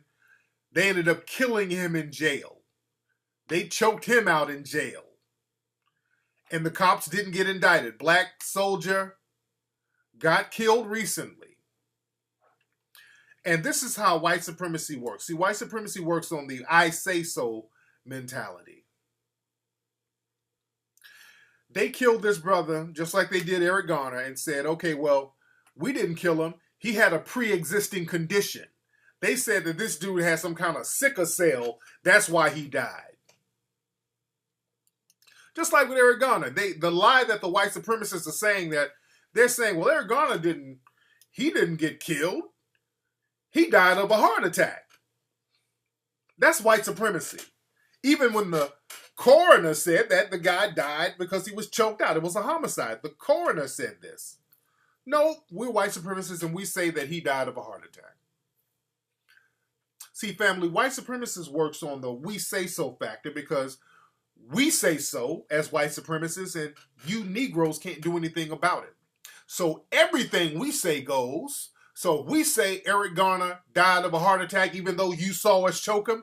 We say he died of a heart attack and you can't do anything to make us not say that. That's what it boils down to, family. So all that stuff, well, we get our Moorish law and we can, unless you have the muscle to back up your accusations, the white supremacists can say and do anything they want to do. You got to get muscle. You get muscle with your money. That's what it boils down to, family. What's up? Who's calling? Good evening, Tariq. This is Bree from New York. Hey, Bree, how are you, love? I'm good. I wanted to know if you heard about that story in New York with the couple. They live in Long Island and they were being harassed by their white neighbors. Yeah, we got that on melanoidnation.org. We put that story up. Yeah, I just wanted to comment on some of the people that were commenting on the post. Well, I noticed there's a lot of us up there saying that they shouldn't be complaining. Oh, black people, we always complaining about something. No, sweetie, those are white people pretending to be black for the most part. A lot of times when you see these so-called black Facebook pages, many of them are really white supremacists with fake pages. So let's be very clear on that. I get a lot of them. There are a lot of white supremacists, they're cowards, and they like to hide. So they create a whole bunch of fake accounts with black pictures up there acting like they're black so that they can say a bunch of negative stuff about black people without getting banned. Because if you're a white person making all of these derogatory comments, your page can get taken down. But if you say, well, we black folks ain't shit, your page can stay up. You know what I'm saying? Yeah, and I also noticed that a lot of, like, I have nothing against gay people, but there was a lot of us that were also gay on board. Talking about black people always crying about something as well. Yeah. And, we don't have a right to speak up about things because we're always doing things to the gay community. I'm like, well, if you're gay and you're black, aren't you also black? And the gay community is full of coons. The black gay community has some of the biggest coons because they keep white dicks in their mouths and white titties in their mouths. And they have been marginalized, they feel, by the black community. And they think because white people treat them a little less hostile, that there's less homophobia in the white community. And nothing is further from the truth. See, the thing is, the white community, they have no problem with a gay black person because the gay black person is less of a threat. They're not a threat at all. But in the white community, they don't like other gay white people. They don't, they're more homophobic than ever because they're the ones creating all these anti-gay marriage laws. That's in the white community. They don't let gay white people roll up in them churches and all that stuff. So, again, I've talked about this in several lectures. But, again, a lot of gay black folks are big coons, and they know what the deal is because those white supremacists in the gay community, they marginalize them. They treat them like objects. They objectify them. They have gutter sex with them. They have Negro Bedouin type of relationships with them. It's real shit that goes on in those relationships. It's a real gutter type relationship that they have with the dominant society.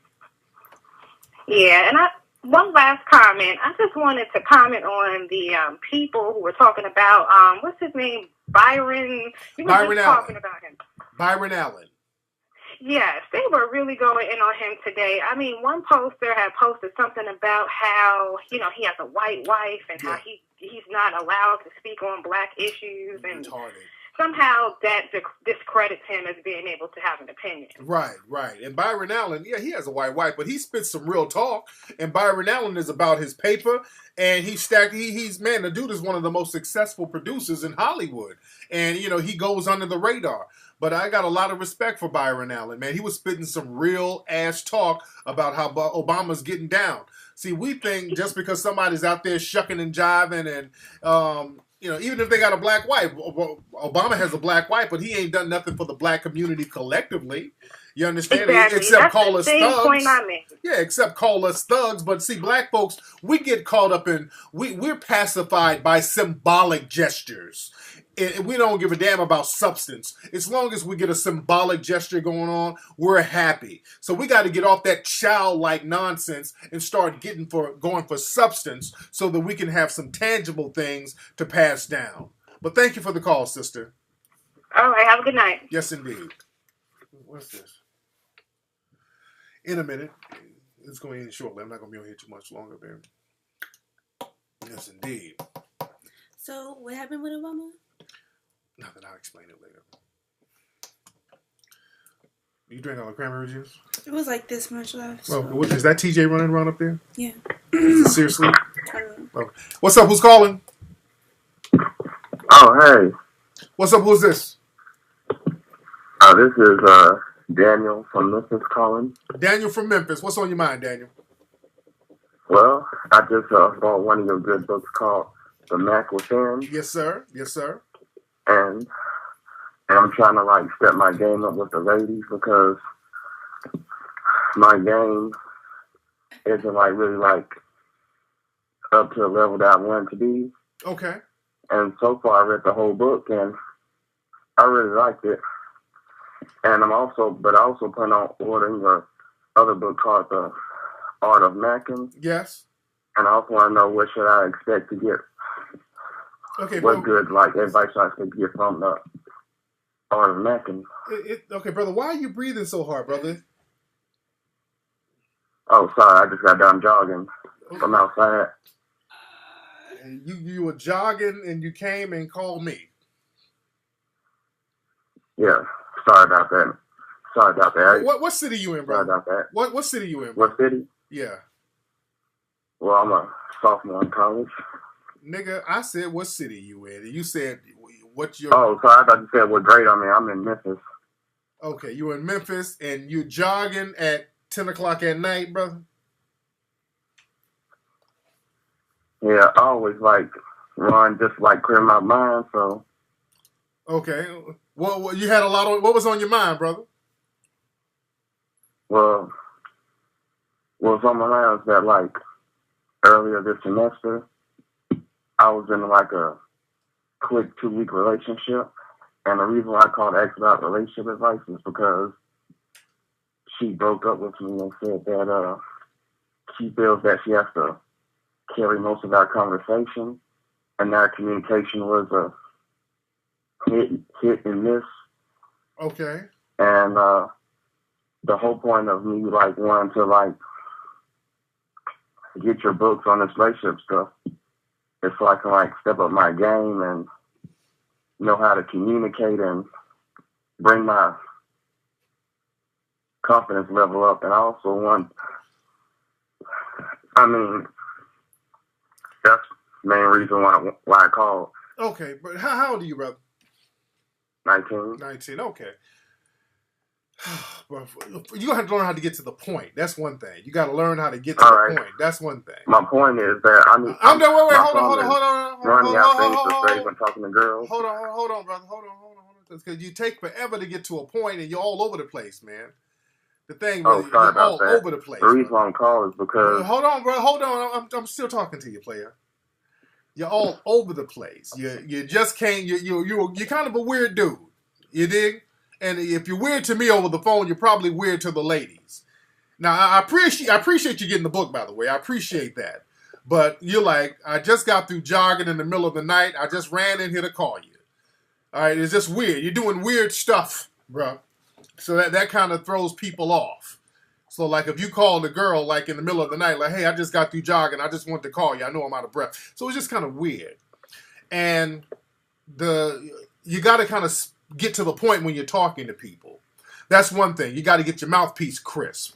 Because when people are dragging and lagging on, not getting to the point, that kind of throws women off. Women want a dude to get right to the point. You seem unsure of yourself. You understand? I understand. When you read my book, The Art of Macking, that's going to help you become more sure of yourself. And when you add that in with the Mac Within, your game is going to be crisp. Got it? Got it. Now, you said you were dating this chick for like 2 weeks? Uh-huh. Okay. And she broke up with me. She broke up with because you? Go ahead. She said what? That she felt that she had to carry most of our conversation. I can imagine because it's dragging with you. Getting a conversation with you is just like, it's like pulling teeth. So I got that. So you got to step your mouthpiece up and you got to start getting to the point and being clear on what you got to say. You understand that? I understand. There you go. And it sounds like you in the house dancing or something. Is this you? Hold on.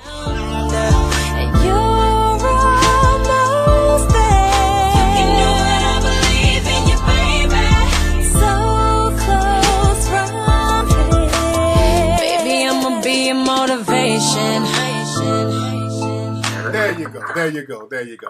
All right, but look, man, go get the book, The Art of Macking. You can get that at Amazon.com or BarnesandNoble.com. You read that, man. That's going to help step your game up. Thanks for the call, brother. All right. Okay. I should ask the brother, was he high? The brother sounded like he had smoked a little something. Can I have chapstick?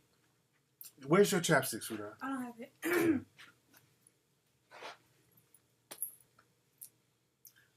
Man. I feel bad for him. Yeah, he's gonna be all right. Say he was high, bro. He sounds so like insecure. Yeah, he is. What's up? Who's calling? It's Dante Fletcher from Ohio, man. Hey, Dante, what part of Ohio you in? I'm in Cincinnati. Okay, man. What's the vibe? What's the vibe out there in Cincinnati, man? It's terrible. Let me break it down. I'm 20 years old, man, and I've been battling with this for a while. I went to private school. I was surrounded by these people, man, so I know how they work. Yeah. You know what I mean? And the issue I'm having is I'm 20. I got a case. I got a minor misdemeanor on my record. It's hard for me to get a job in Cincinnati. That's a big deal. I don't know why. With a misdemeanor? They make those. It's hard to get a job with a It's hard to get a job with a misdemeanor. With a misdemeanor, I've been denied by 13 jobs in the past 2 weeks over a misdemeanor. Swear to God. Wow. Okay. And it's just hard to build. Like, I'm trying to figure out where do I start. You know what I mean? I'm not trying to sell weed no more. I'm not trying to do it. It's just, I'm not trying to go back to jail. You know what I mean? Like, wow, I don't know where to start with this. I make music. I make beats, but everybody got a mixtape. You know what I mean? So that's just something I do with my spare time because they took my license away from me. I can't even drive, man. It's crazy out here. It's crazy. When did you get the misdemeanor? I got the misdemeanor last year in May. Okay. So it's been a year. I have to go. I got to pay them $50. I go to court on Tuesday, actually. Yeah. I paid them $50, and I got to wait 6 weeks to get that off my record. So then I'll be able to, move around a little bit better. Okay, so you can get off the record in 6 weeks. Yes, okay, sir. Yeah. So in 6 weeks, you just kind of got to bite the bullet for a couple of months, and then after you bite the bullet, man, after that thing get off your record, then you can get out here and grind without people digging in your background and getting all up in your beeswax. So you might just have to... Right. Yeah, you got to wait that out. Go ahead. Even these jobs out here, like I worked in a bank before. You know what I mean? I had decent jobs, but it's just, even when I'm in those jobs, they do little things just to nitpick you, to push you out the door. I understand. It's to the point where I'm at where I just want to start something on my own, but then I'm around all these niggas that's really not trying to go nowhere. They all rapping, selling weed. Exactly. So what you got to do, man, you got to work at these little bullshit jobs until you can stack your paper so that you can start getting your own shit popping. You understand? Right. We all have a skill that we can utilize, that we can use on our own. For example, man, there's brothers out here, you know how to cut hair, you know how to do tattoos, you can do a lot of stuff, man, and you can fix toilets or whatever, and you stack enough money to get yourself a business license and open your own thing up, just like I was telling the young lady earlier. Open up a shop, cut hair on your own, get a shop for your little sister to do hair, get a shop where you can do tattoos, get a shop where, or get a van where you can fix motherfuckers' toilets, or get an Uber car where you can drive people around. They got that. So there's a lot of things you can do after you stack your little paper up. The thing is with us, see, black folks, what we want to do, every time we get our little paycheck, we got the turn up mentality. We always got to turn up, trick our money off, get the rims, get the bottles and all that, but then we ain't got no money to get us a business going on. So all of a sudden we got to dig and find out where we're going to get the money for business. This week, as a matter of fact, is Black Bike Week down in, I think, somewhere in the South. Everybody's down there. Everybody went down there turning up. Everybody magically gets the money to go out there and turn up and get fly and pop bottles and all that. But then when it comes to building a business and getting that code of conduct, now we don't know what the fuck to do. So we got to start prioritizing our money. All we got to do is our new code of conduct, Melanoid code of conduct, prioritize our money. When you get a bullshit job, your objective is not to stay at that bullshit job forever. That's your parents' mentality. I know that these jobs are bullshit. I know that they play office politics. But your thing is, I'm just trying to stack all the money I can stack until I get $5,000, $10,000, however much I need to open up my own office space so I can get out here and get my own clients. That's all you're thinking about. So you don't even trip on that office politics shit. You want to get into your position where you can tell them all to kiss your ass deuces. You dig? Yeah, I got you. I got one more question, though, on your views on the college system. My dad a military coon, I'm not gonna lie. Yeah. He ain't even raised me. He been gone forever. I mean, that's besides the point. But he always tried to push the military in my head. I thought about joining. Yeah. But they even denied me because I had many tattoos. So I mean, that was a blessing that I didn't even get to go. Yes, indeed. But when it comes to college, you know what I mean? I educate myself. I read a lot of books, but it's a lot of money involved with the college thing. And then sometimes I feel like I'm wasting my time. I just don't know which route to go with the college thing. I'm definitely not going to the military. That's out. But with college, what would you suggest? Like I said, I'm 20 years old. I mean, can you do it without college? I mean, oh yeah, I don't know. Yeah, I didn't go to college, and shit, colleges paid me shit between $5,000 and $10,000 to go speak to their students, and I didn't even go to college. You understand? Right. So you can do it without college. I would suggest you do, because I learned the hard way. I learned from the school of hard knocks and on the streets. You know, I had to duck and dodge bullets and cops to learn. So college was the easier way. I just took a different option. But I would not college, but you can do it without it. But again, always think in terms of business, how you're going to run business on your own. See, black people are taught to go to college to learn how to work a good job. Work for the white man. Work for white people, exactly. Where Asians, they go to college, learn the game, and say, okay, I'm going to take this knowledge and open up my own business. Arabs think the same way. White people think the same way. So we got to start thinking in terms of business owners. College has a lot of good information, but use that information on yourself. All right, but thanks for the call, man. Thank you, man. Yes, indeed. Excuse me. That's why y'all need to join me on my Code of Conduct tour. Go to TariqLive.com to get more information on that, ladies and gentlemen. TariqLive.com. I will be in Philly July 5th. That's Sunday, 4th of July weekend. I want everybody's face in the place. I'm going to be in Atlanta Saturday, July 11th. And I will be in Detroit Saturday, July 18th. So I want to see everybody in the place. We're going to have a ball. Yes, indeed. And my man from Texas, he made a real good point. Like the Negro bedwench was defending the district attorney and all that stuff. That's another thing. I was looking at a video of some of the Hebrew Israelites brothers. Shout out to the Hebrew Israelite. Now, some of the information they give is good. A lot of stuff I disagree with because I don't like too much debating. But a lot of times the brothers are pretty entertaining to watch. In some of them. I don't knock all of them because some of the brothers drop some real good information. And some of them, when I see them make the white supremacists start crying, that's funny. That's funny to me. But one thing I notice, a lot of times when some of the Hebrew Israelites are ripping up a white supremacist, because sometimes the white supremacists, they come up and try to talk shit to the Hebrew Israelites, and then the Hebrew Israelites start cutting them down with some real info. I notice when the Hebrew Israelites start going in on a white supremacist, a lot of black folks go jump to the defense of the white supremacists. I'm like, well, what are y'all doing? Black folks jump out there. Hey, man, everybody's all God's children. And black folks start acting like fucking slaves, man.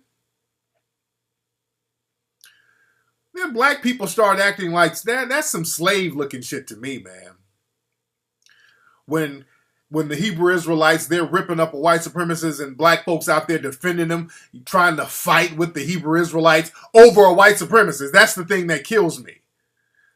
They'll jump in there mad at the Hebrew Israelites because they're getting at the white supremacists. And it's like, come black folks, y'all look like slaves, man. Y'all really look like slaves when you do that. You really look like slaves doing that coon shit. Seriously, y'all look like slaves. You dig? Y'all cut that out. I don't know what y'all trying to prove doing that. Hey, don't be talking to him like that. Like, sit down, nigga. Black people think if you got that Crispus Attucks mentality, I'm going to jump in front of the bullet and then maybe you'll love me, that I'll fight for your acceptance. White supremacists don't give a shit about you. You're just acting like a damn slave. Black people, code of conduct. Stop sacrificing yourself for the white supremacists, black folks.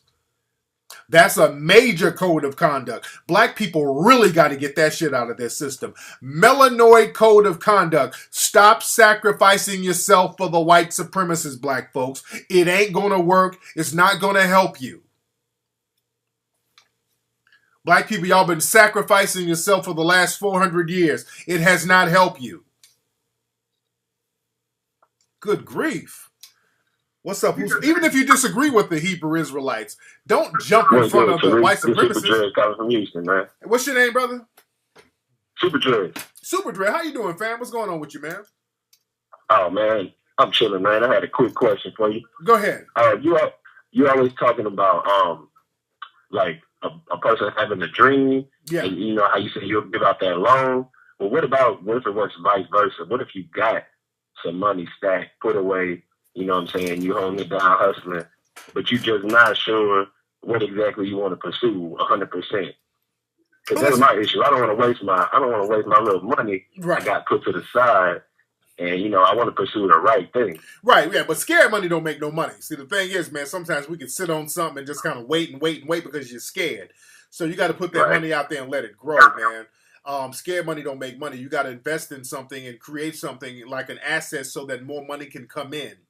So you ain't got to spend all your little side money, whatever, but find out what you would like to do, something that you're good at, something that you can do every day that will help build your money up.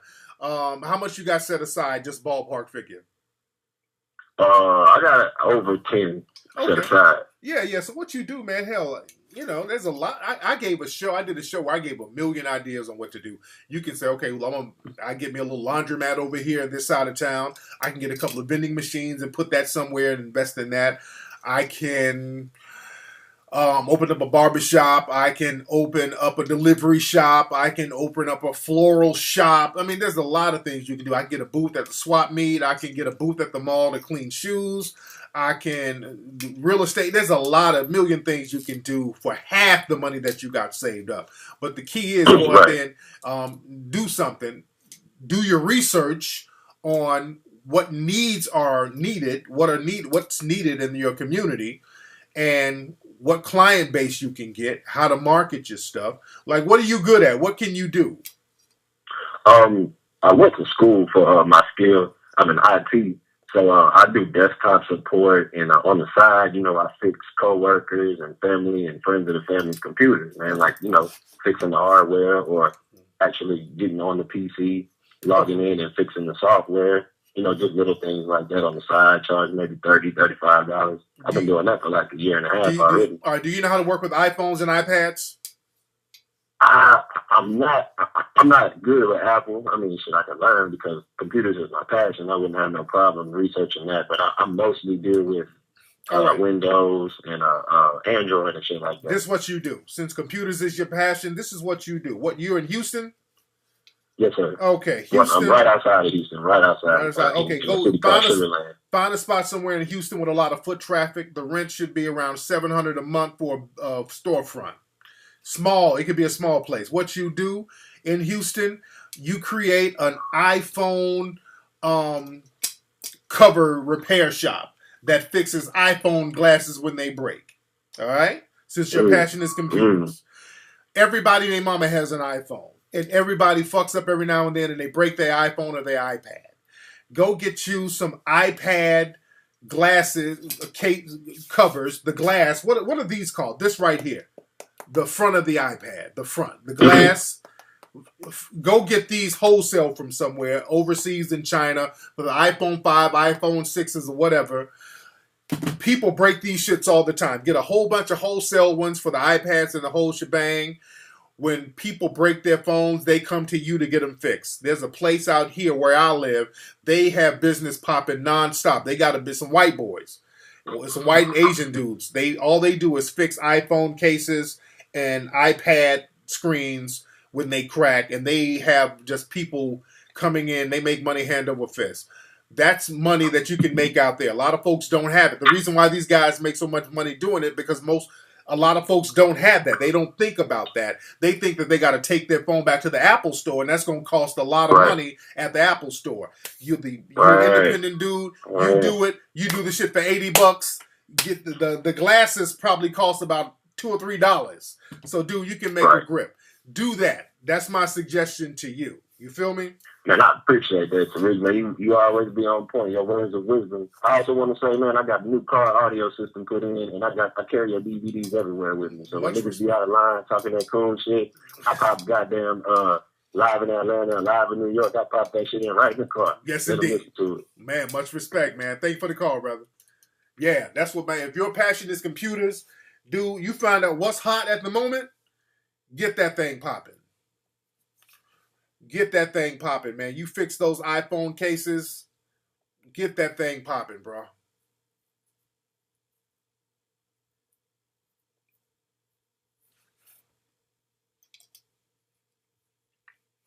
Yeah, you can advertise on Groupon. You can advertise on Craigslist. You can advertise all over the place.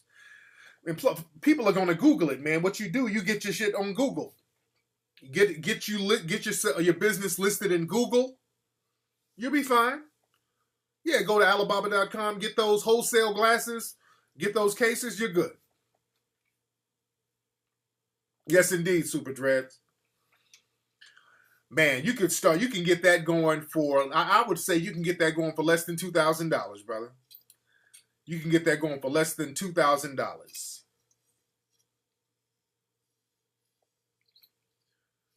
What Beachbody say? Oh, okay. Let's see who's going on this phone. What's up? Who's calling?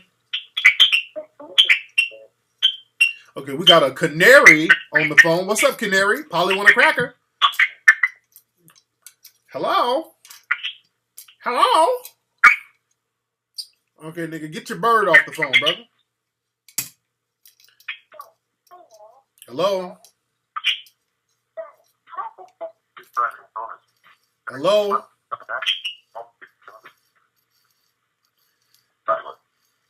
Player. How long you gonna keep chirping, bro? What's up, Canary? Probably want a cracker. Hello? Hello? Okay, this nigga just want to sit here breathing like a damn stalker. What's up? Who's calling? Hey, this is Jamar from Pittsburgh, Pennsylvania. What's up, Jamar? How you doing, fam?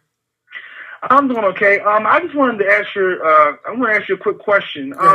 Do you have any merchandise as far as advertising for Tariq Radio or Hidden Colors?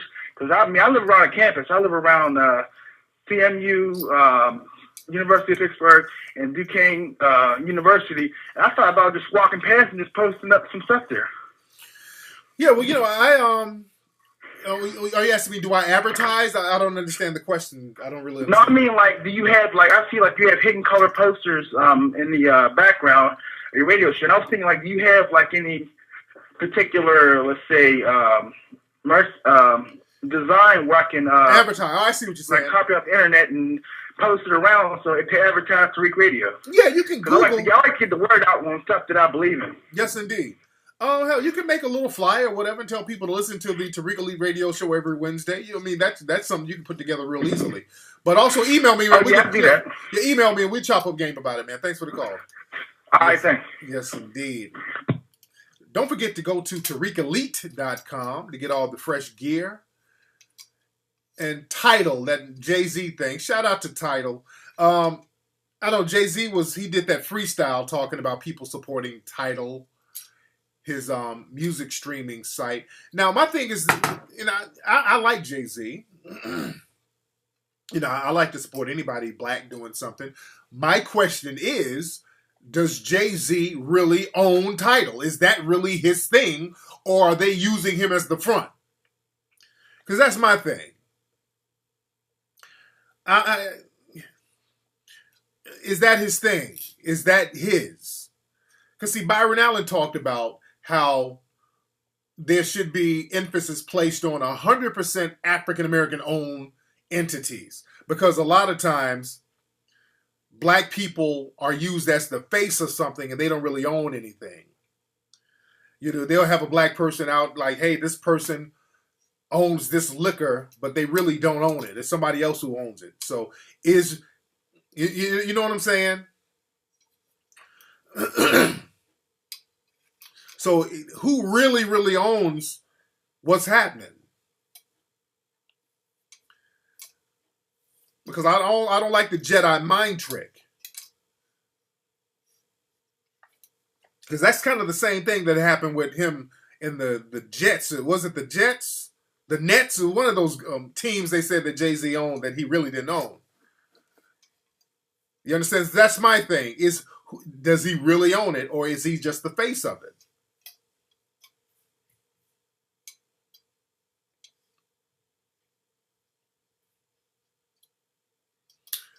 Man, I rock with Jay-Z. I like Jay-Z, man. I rock Jay. I rock with Jay.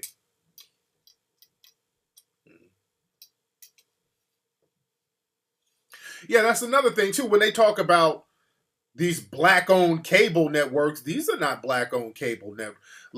There's a couple of them that they got these are not black owned. And Byron Allen was talking about that. That's what Byron Allen, I rock with Byron Allen. Byron Allen spits some real shit. He was like, these are not black owned. These are people, they got black people acting as the front people of these deals.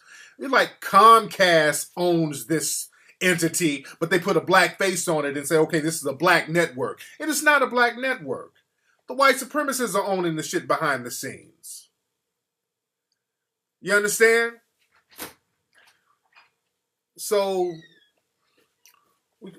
what's up, man? Why are you walking in like that? What are you trying to do? Call you lost your phone? Excuse me. You still have the tag on your shirt. I do? Oh, ain't that a bitch? Y'all niggas didn't say shit. I got a damn tag on my damn shirt. Y'all sons of bitches didn't say nothing. What's TJ doing? I'm about to be upstairs in a minute. You gave him a bath? He's in bed, yeah. He's upstairs? Yeah, seriously. Where's your name on this article? Oh. Who is this? What is it about? Oh. Alright, I'm calling your phone now. Give me your phone. No, I need my phone. I gotta call it because I can't hear it. No, going upstairs. I'm not gonna come back down. Alright, going up there and I'll call you right now. Alright. Yes, indeed. Yeah, so that's the thing. We got to stop being the face of certain things and actually own things. What's up? Who's calling? Hey, this is Elevation Out Loud. What's your name, fam? Elevation Out Loud from Texas. Elevation Out Loud? Out Loud. Okay. It's like the God. There you go, man. What's on your mind, Elevation? I sent you an email with some competitive web conferencing technology because you said you want to get your think tank going. Yes. You want people to pay to get into it. Yes. I sent you an email. It's reviewing 10 different ones. Okay. And I picked out 2 out of them I think would be what you really need to do. I'm not going to hold you up, but just send an email when you get a chance. All right? Okay, I'll recheck that, man. Thank you for the call, brother. Because I definitely want to get that think tank going, man. And again, I want it to be as similar to Ustream as possible because I like this form. And for some reason, Ustream used to let me set up a page where I can have a password to get in, but it don't let you do that no more. I don't know why it doesn't let you do that. It was a perfect venue. And I can't find anything else that's like that. That's like this, where we can have people coming in, but you got to have a password to get in. What's up? Who's calling? Peace. Hello? Yeah, what's up, man? Who's calling? Everything's up. What's up, Tariq? This is Mike the Barber from Los Angeles. What's up, Mike the Barber? What part of LA you from, Mike? I'm off of like Adams and Western area. Okay. You're kind of not too far from UCLA, right? Right, USC. USC, that's what I mean. I'm sorry, USC. You got a shop. Where's your shop that you cut at? It's on 29th and Western, Crown and Glory. It's a unisex salon, men and women.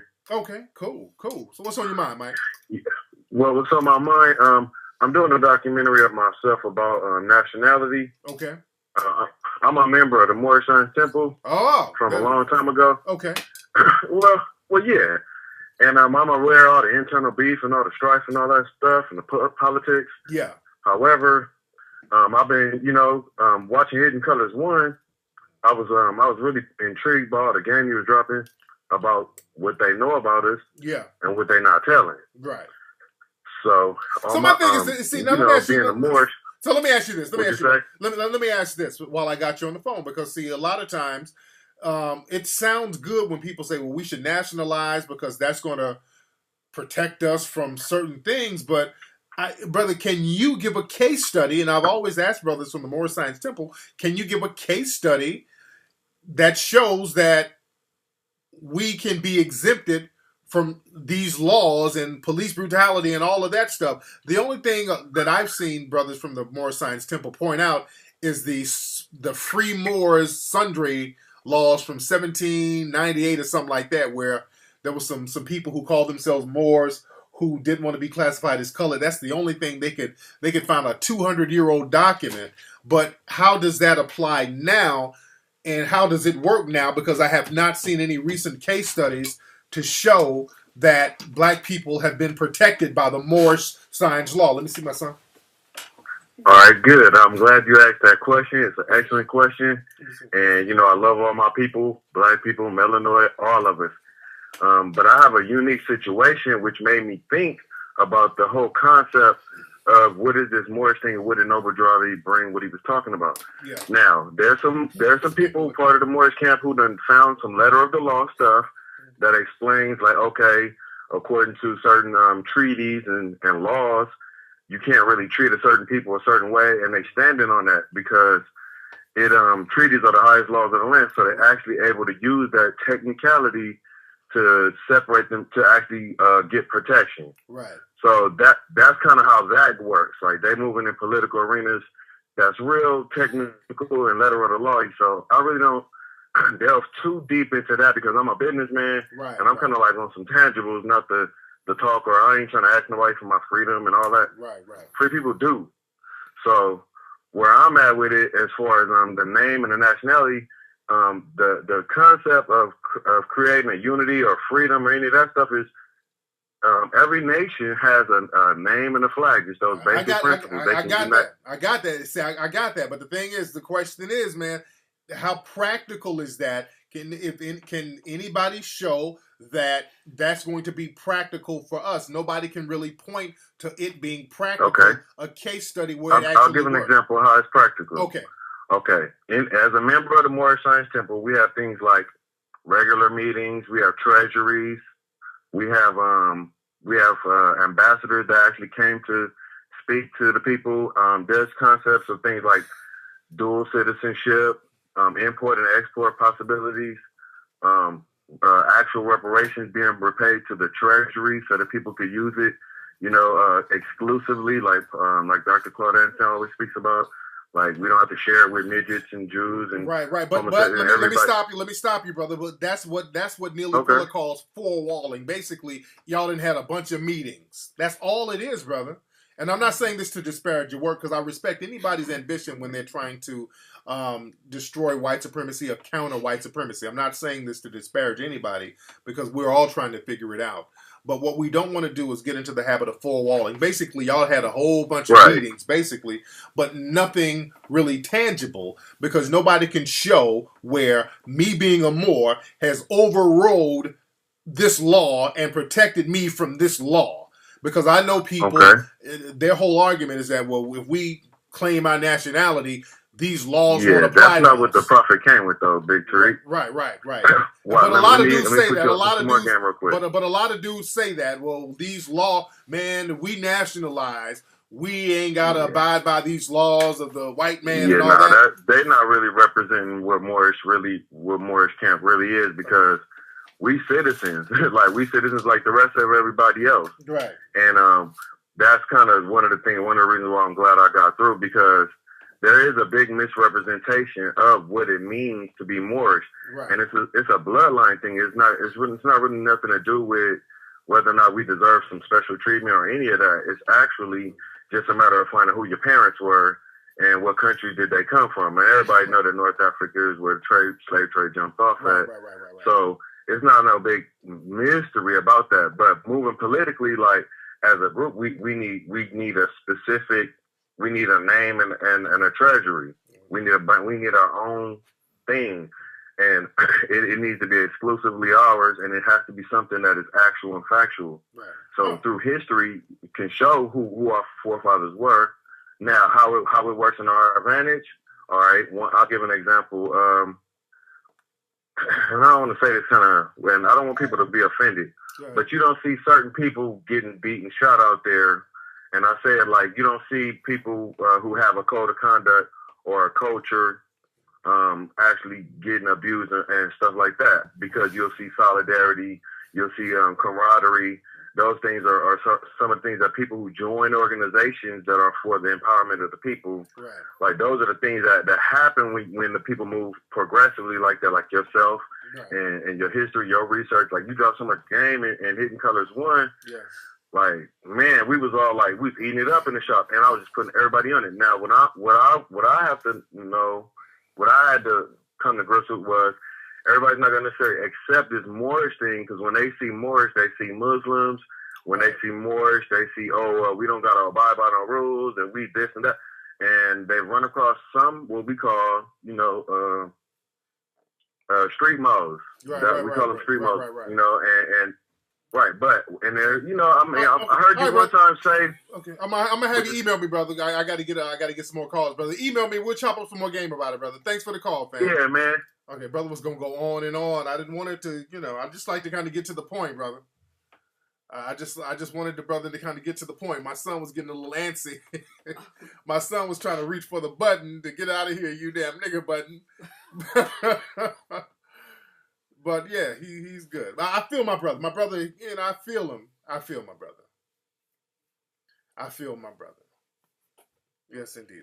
Sear's real cool. He's the mellow one. TJ is the crunk kid, and Asir just chills. He just woke up. You just woke up, big boy. Hello. Hey, brother. This is Game from B-More. Hey, man. What's going on with you, fam? Yeah, I'm doing good, fam. Yeah, I'm just calling because I want to know how you do it, how you stay encouraged. I know that, you have a lot of attention because of the great films that you've made and produced. I follow you for a long time. But I feel like recently the coons are almost unbearable. It's like I'm on The Walking Dead, and the coons are the zombies. It's like you try to run from them, and there's more coons, and they're recreating themselves. Yeah. And I've even noticed, and I don't know if you've noticed, but just like as your fan base grows, I noticed that you get more and more coon callers. Yeah. Just calling coon and just saying crazy stuff.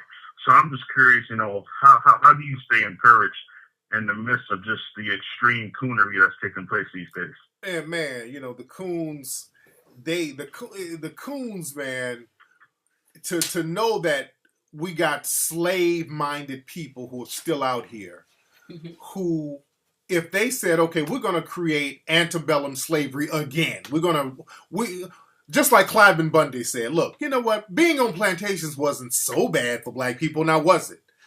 If they decide to make plantations again, which they already have plantations, which are prisons. But if they say, look, fuck it, let's just go back old school and have them pick cotton again. That's what they're good at. There's so many black people who will just walk on those plantations like nothing ever happened. It'll be like 1863 again. And that's discouraging to a certain degree. But I still have to understand we got some Nat Turner spirited people out there too.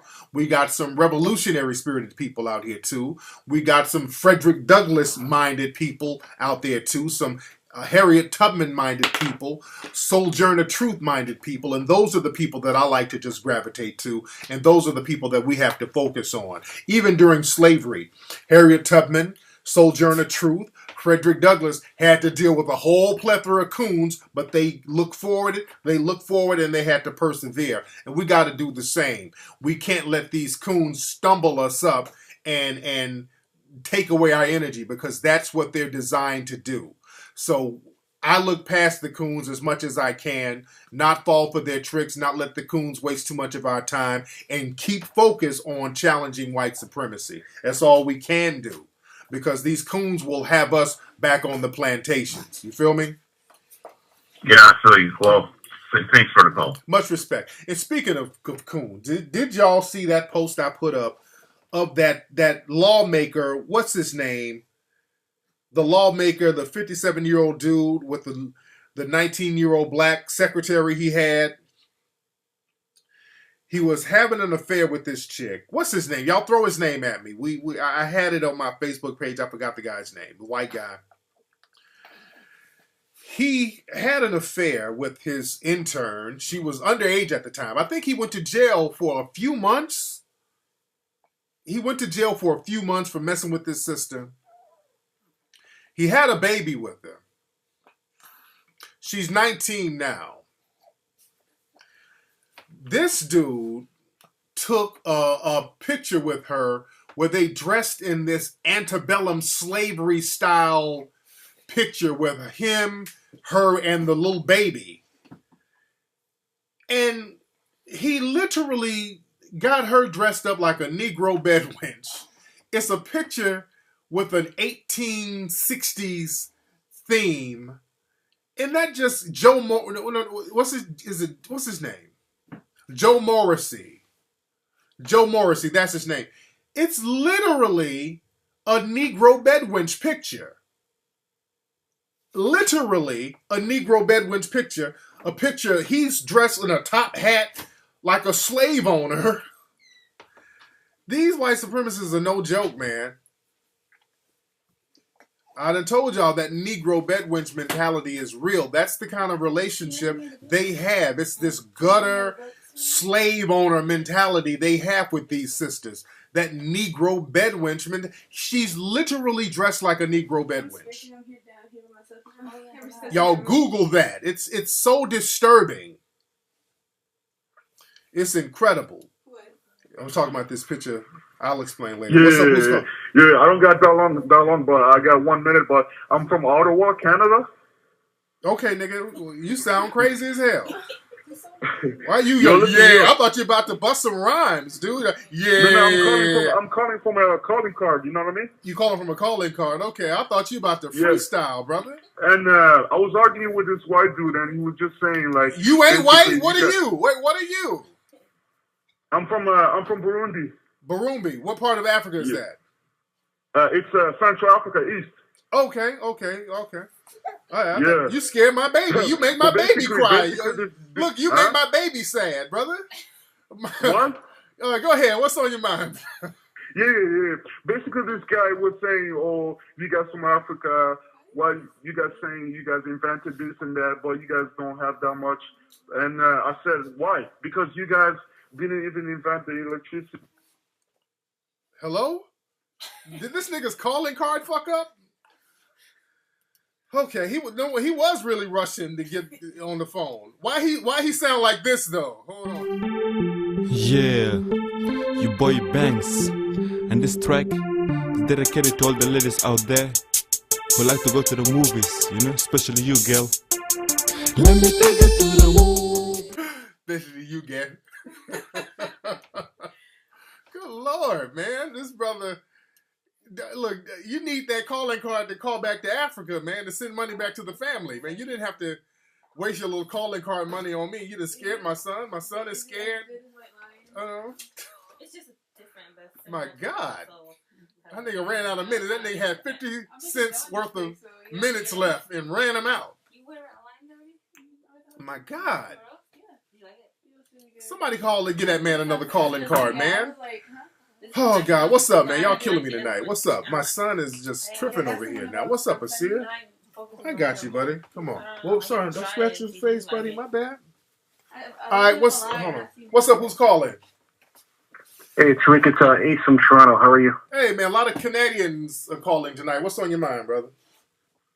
Nothing much. I liked your, I just want to comment on your Hidden Color series. I like it very much. It's very empowering and enlightening. Thank you so much. Work. Thank you so much, brother. I appreciate that. Now, you're a black guy, white guy? What are you? Black guy. Okay. Yeah, I can never tell with Canadians. So I appreciate that, man. Have you seen one or two? I just wanted to find out about your code of conduct tour. I know last week you were talking about having it in D.C. or New York. Is that confirmed or you're still looking into that? Yeah, I was looking into that. I don't know. We'll probably just have it in, Philly, Atlanta, and Detroit. Because I want to finish working on Hidden Colors 4, and I don't want to be on the road too much. And plus, I want to travel some with the family this summer too. But yeah. But I do want to get to Canada though, so I keep you posted on when I'm coming to Canada. Yeah, let me know. Yeah, I greatly appreciate that. Yeah. No doubt, man. Thanks for the call, brother. All right, thank you. Thanks a lot. Take care. Yes, indeed. Which one is that? I don't know. I haven't read that. I don't know who had that book. I got a whole bunch of books here. Yes, indeed. What, baby? Oh, okay. You need to spray down your fro. I need to, yeah, I know. Ew. He just said, don't let his head. Yeah, I'm trying. He likes to move his head. I mean, like, don't let his head bob too much. Let me take you to the moon. So, no, Canadians are cool. Max said she got on some P. Miller No Limit diapers. Hilarious. What's up? Who's calling? What's up? This is Diesel. Bless you, bro. You get some snot, you know. Hey, what's your name, buddy? Diesel. Diesel, where you calling from, Diesel? Out of Maryland. All right, what's on your mind, Diesel? Yeah, I know it's you had a. I see what kind of camera you use for your documentary. What kind of cameras? Yeah. We use like the red cameras. Those are the real deal cameras. So we use the red. And we I think my camera guy is using the red Epic. The guy that I have, my cameraman that I have for Hidden Colors 4, this is the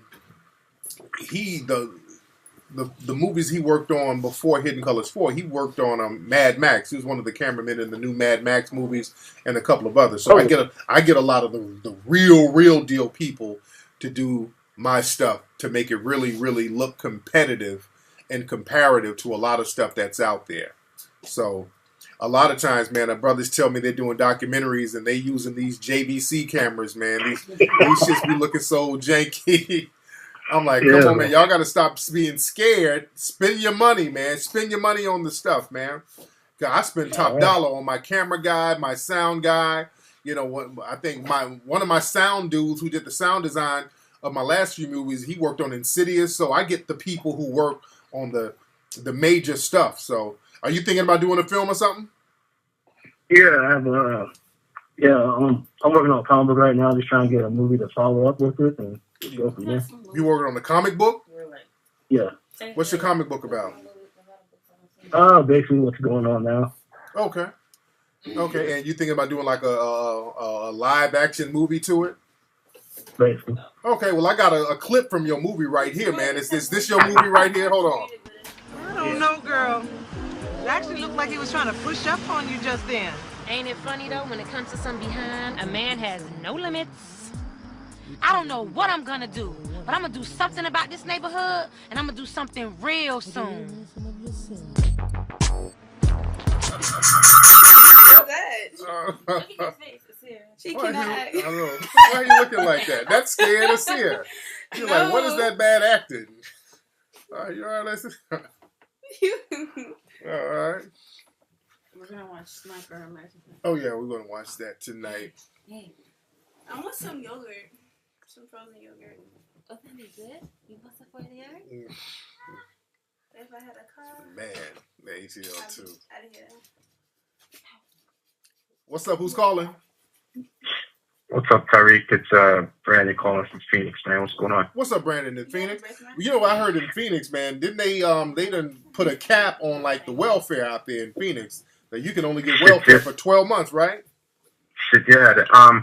I guess with the exception of people that have like actual disabilities and they can prove it, of course. But if you have this welfare, it's only 12 months now, so they reduced it. Yeah, a lot. Yeah, they all that sitting up on the county forever and passing your Section 8 to your friends and those days are over, man. Those days are over. It's real conservative out here, bro. Yeah, and I bet they got some prisons popping up too to collect all those people that's gonna hit the streets when that welfare kicks out. Oh yeah. Unfortunately, it's gonna be a lot of people kind of revolting and doing some coercive shit once all that's said and done. But it's super white supremacy out here. But I'm sure you've seen that on the TV and whatnot in the past. Oh yeah. All right, so what's on your mind, brother? So yeah, I got a question for you, man. I'm 33 years old. I'll be 34 like later on this year. Okay. And I've been really kind of playing with the idea of getting into law school and kind of fighting a lot of those social justice issues in the criminal justice system. First of all, I got a question for you. Do you have an issue with brothers who've been law enforcement officials at some point in time in their career? Or? No, not at all, man. Not at all. As long as as long as you're doing the right thing, as long as you're not a coon. You know, we need more brothers in law enforcement that we can control for our own communities. You understand? We need like black police unions that we can fund, because what happens is that a lot of times the black cops, y'all see the white cops doing all this old white supremacist nonsense, and y'all just kind of sit back and just kind of keep your mouth shut. But, you know, every now and then we get a Chris Dorner who says, hey, man, this ain't cool. And then he becomes the spook who sat behind the door. But as long as you're doing the right thing and using your knowledge and expertise for the community. Gotcha. Yes, indeed. But yeah, man, definitely go to law school and, man, use that to help the community, man. Thank you for the call. Yeah. Okay, he was about to say some more stuff. Okay, bro. Y'all got to get to the point. Y'all know I don't play games. All right, let's see who we got. What's up? Who's calling? Somebody foreign. Who's calling? Morning, Tariq. How are you? All right, what's up? Who is this?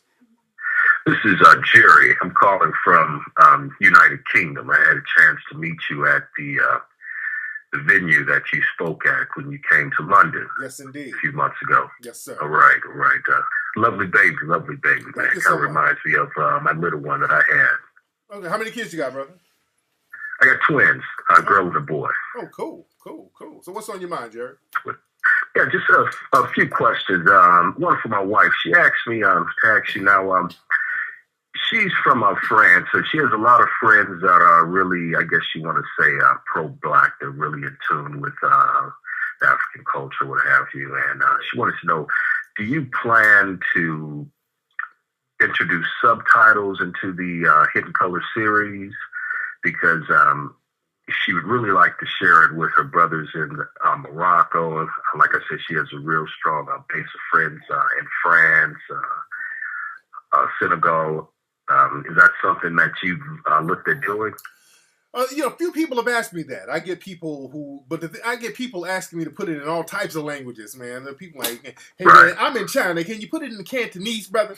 I get people, so if there's a high enough demand, we can do that. But what we do usually, we'll pass it off to the distributors, and the distributor's job is to do that. But, that's a possibility later on down the line. You dig? That's a possibility. There's definitely a possibility. But I think I remember you and your lady.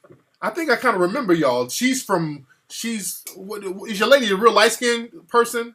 Yeah, she's French Moroccan, Nadia. I remember y'all. I think I took a picture with y'all. You sure did, man. And she talks about that to this day. As a matter of fact, she and the twins are in France right now, so they're on a quick holiday. But we're going to be heading to Marrakesh in July, man. And I would encourage you, if you ever get a chance to go to Morocco, go to Marrakesh. You have to go. You got to go there, man. Marrakesh. Now, when's the last time you've been to France, brother? Because I got to get back to France. I am heading. I'm trying to figure out how I'm going to. I'm thinking about heading over in a train the latter part of this week to surprise them, because the Eurostar will take me directly to Lyon, France. So I'm just trying to make that work out. What's wrong? He got scared. Okay, well, thank you for the call, Jerry. Why did he get scared? What'd you do? Nothing. Did he get scared because of me? I see it jumps. Okay. Sorry, I had to get Jerry off the phone real quick. My son kind of. Okay, I'm sorry I had to get off the phone, Jerry. My son got a little startled. I didn't know what it was. He gets startled from little sounds. He's mad at somebody. He's mad at your mom. You mad at mom? He's looking like, scared the shit out of me. Oh, go with my mom. Whoa, your head be bobbing. Look at the little chunky legs. Yeah. Oh, now he's smiling. He's smiling now? Yeah, my son, he's real spoiled. He got to stay up on his mom all the time. He scared himself. What's up? Who's calling? Hey, how you doing? It's Shatez from Kansas City. What's your name, brother? Shatez. Shatez? Yeah, Shatez. Nigga, how the hell do you spell that? SHATEZ. I didn't name myself. Shatez. Hold on. I gotta get on that name for a minute. Now, well, how old was your mom when she had you? Like 17 or something? How old was your mom, brother? I think she's about 20 something like that. 20, 19. What the hell made your mama name you Shatez, man? She thought that shit sounded French, didn't she? She's like, ooh, I know I'm gonna name him Shatez Harris. Ain't nobody got the name Shatez. I I had a feeling he was gonna go in on me though. Shatez, God, she's like, oh, that sounds Spanish and French. I'm gonna get on. Yeah, man. I had hit you up with a tweet a while ago. Yeah. Around this time when this Baltimore thing was popping up. Yes, indeed. Yes, indeed. Yes, and I tried to hit you off with a tweet so you can get up with Jay Morrison. Oh yeah. I chopped up game with you. I didn't know if you was aware of him and everything. Oh yeah, I was familiar with Jay Morrison. Yeah. Yeah, he got a few good ideas and things. You know what I'm saying? So yeah, we chopped. So the reason why. Yeah. Go ahead. I'm sorry. Yeah, me and Jay, we chopped it up the other day. As a matter of fact, on the phone. Yeah, I'm glad that y'all actually got to hook up. I thought of that. Yes, indeed. I was like, y'all two thinking alike. Now, what you got going out there? Now, Shatez, what do you got going on out there as far as, are you trying to get some businesses popping, like the Shatez Cupcake Company or some shit like that? What do you got going on out there, bro? Nah, man, I started a little website. I haven't started promoting it yet and everything, but... What's your website about, Shatez? It's MCA925escape.com. Okay, let me look this. I'm about to look it up right now. Hold on 1 second. We're about to look up the Shatez website. While you doing that, I wanted to ask you about, do you need a following to write a book? I have a couple ideas for some books. No, you can get a following. It just depends on what your book is about. You can gain a following from your book. Like, hell, every author, they had to start somewhere. Stephen King, he didn't have a following when he started off. You created a following after your book came out. So if your book is thorough enough, man, people will follow you.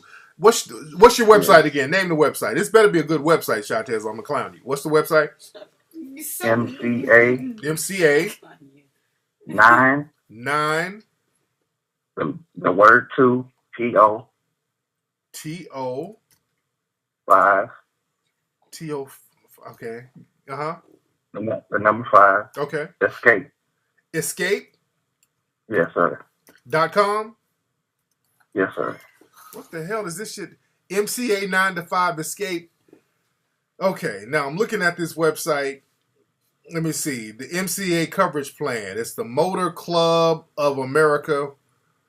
MCA Pro Tools Motor Club of America. Now, what exactly is this? It's a service that provides roadside assistance. It has some type of, if you get sick and you go to the hospital, they'll pay you like $500 for your hospital stay. There's a lot into it. It's a lot. They help you with some lawyer fees, some rental car discounts, hotel discounts. Okay, you don't sound too sure about what you got going on, Mark, because Shatez, see, that's the thing, man. Y'all got to be able to, and I talked to this young lady earlier about this, man. When y'all get something going on, y'all got to be able to break that shit down and stand by it, bro. You got to be like, okay, this website does this. This website does that. This website is this. People, now I'm not saying my man's site is a scam. People are saying it's a multi-level marketing scam. I'm not going to say that. This is multi-level marketing though, right? Yeah, you can say that, but it is real. It's a real program. I mean, I can use it right now and call and get my tire changed. Yeah. It'll take them a little minute, but you pay like $20 a month. The fee is $40. Okay. So you're paying $20 a month for it. Okay. And you can call them anytime. See, that's another thing. See, but black folks, y'all get on that multi-level marketing thing, and that's why a lot of people don't know how to break it down. That's why a lot of people don't know how to explain the multi-level marketing thing, because all you see is the dollar signs instead of really the product and services. It's the pyramid thing, bro. So y'all got to start being thorough about what you're doing. And the whole multi-level marketing thing, y'all got to start thinking about real businesses, man. Multi-level marketing, man, that's a side hustle, dude. Look at it as a side hustle, because you can't even explain this thing correctly. Y'all got to get off that, man. We got to start getting some real businesses going on. That's that whole 5 links thing, man. So let's get off that. That people have been there, done that, and they got a bad taste in their mouth about that, man. So you got to start really grinding and getting it popping, man. But thank you for the call, brother. All right. See, my man couldn't even explain it correctly because it's that multi-level marketing thing. It's that rent 'em spoons. There you go. Pyramid scheme. Oh, what's your business? Oh, well, I'm like, okay, that's a red flag. You can't even explain what your business is. because that's the multi-level marketing thing.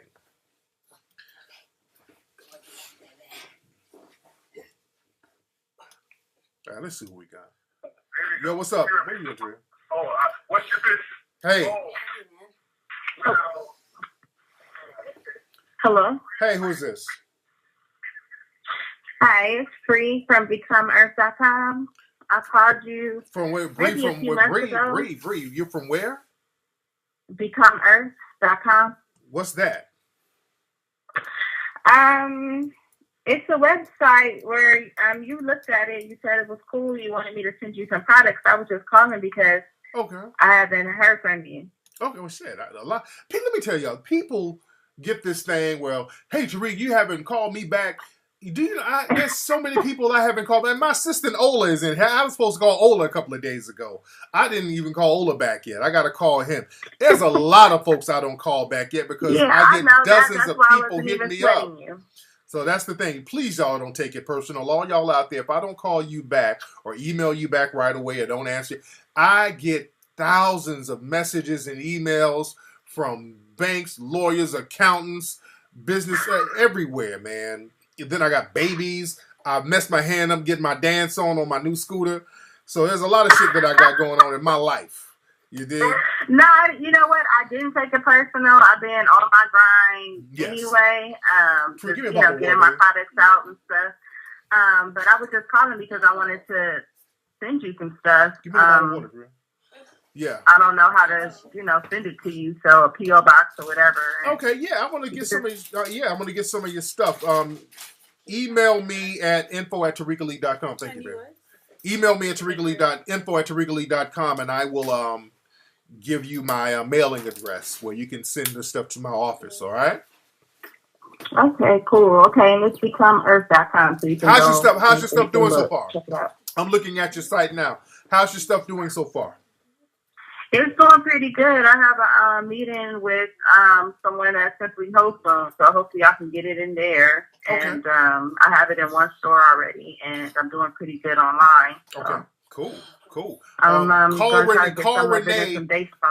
Renee down at Shades of Africa, and she'll let you get some of that in her store too. She's down in Long Beach, and I know she has another store. Her name is Renee at Shades of Africa. Renee. Yeah, Shades of Africa in Long Beach. Also, who else can I give you? SO1 Books. Try to holler at my man at SO1 to see if he can let you get some of the stuff in his shop down in the Lamert Park area. Yeah, I sell in Lamert Park. I'm a vendor there. I'm there every Sunday. Do you know Lisa, the person who called my show? The Lisa, the Renham Spoons, the lady who sells jewelry? Lisa? Yeah, she's... No. Okay. When are you out in Lamert Park? On Sundays? Yeah, on Sundays. Okay, I live down the street from Lamert Park, so... Oh, cool. Okay, there you go. Thank you for the call, young lady. All right. I want to check out some of her products. What's up, Jay Prince? You live down the street from Shades of Africa? Yeah, man, Shades of Africa, they got some nice stuff in there. They carry all the Hidden Colors movies. I was down there the other day. Renee, she's the owner. She is such a sweetheart. She's real cool. She also owns a natural hair salon right next door to the Shades of Africa shop. I didn't know that she owned that spot. But Nucky, I can get it in. Hey, man, you got to bust your ass before you can get the groove. Let's see who this is. What's up? Who's calling? Hello? Hello? Hello? Hello? You just gonna sit here and breathe? Okay. All right. Don't forget to go to go to TariqElite.com to get the brand new Melanoid, the melanin shirts. What's up? Who's calling? Hello? Hey, who's this? Oh my God, I got through. All right. Shit, nigga, you this the hell out of me. Hold on. Hold on. I just wanted to Hold on, Pimpin', hold on. You scared me for a minute. You scared me. Oh, I'm sorry. Okay. I got I have the show on at the same time. I wanted to know if you had any other hustles for a brother to get into. Like what kind of hustle? Hold on, brother. Slow down, brother. You're throwing me off. You're scaring my babies in here, brother. Y'all. Oh, did you bring the baby back? I'm sorry. All right, so what kind of hustles you trying to get into, brother? What kind of hustles you want to get into, brother? Now, I'm a personal trainer. Okay. I work, my clients, they pay for my memberships. I work at a New York Sports Club, and I have clients at Planet Fitness. But I'm taking college courses at my old school, and I want to know what other hustles I can get into to make extra money. Well, my thing is, you should really try to emphasize the personal training thing. You can make the best out of that because everybody's trying to get in shape. You know what I'm saying? So that's something that you can really, really emphasize on, and that can be your hustle. You can go from spot to spot teaching personal training. You understand what I'm saying? Okay. That's a great hustle right there. Instead of just doing it in one spot, you can advertise your services on Craigslist. You can post up flyers outside of gyms in Beverly Hills or wherever, depending on how thorough of a trainer you are. You understand what I'm saying? Right. Now, I'm very thorough. I are want to you travel. I want to do everything I can. I want to own different businesses. Are you in shape, though, brother? Or do you look? Because I've seen like out of shape personal trainers. Like, how the fuck are you a personal trainer? Oh no, I've seen the same thing. I used to work for Equinox, and my PT manager was overweight, largely overweight. And it's a huge stigma for black trainers. White trainers are really small and skinny, but black trainers have to be really big and muscular. Yeah, because then you be trying to train folks and you be looking like this right here, brother. Hold on. We take our shirt off in this mug. You know what I'm saying? We gonna show you how to hit it fresh, big boy style. Hit that hoe. Oh, his chest is oil. Go. All them women want him. All them women want him. You ain't messing with that Caesars.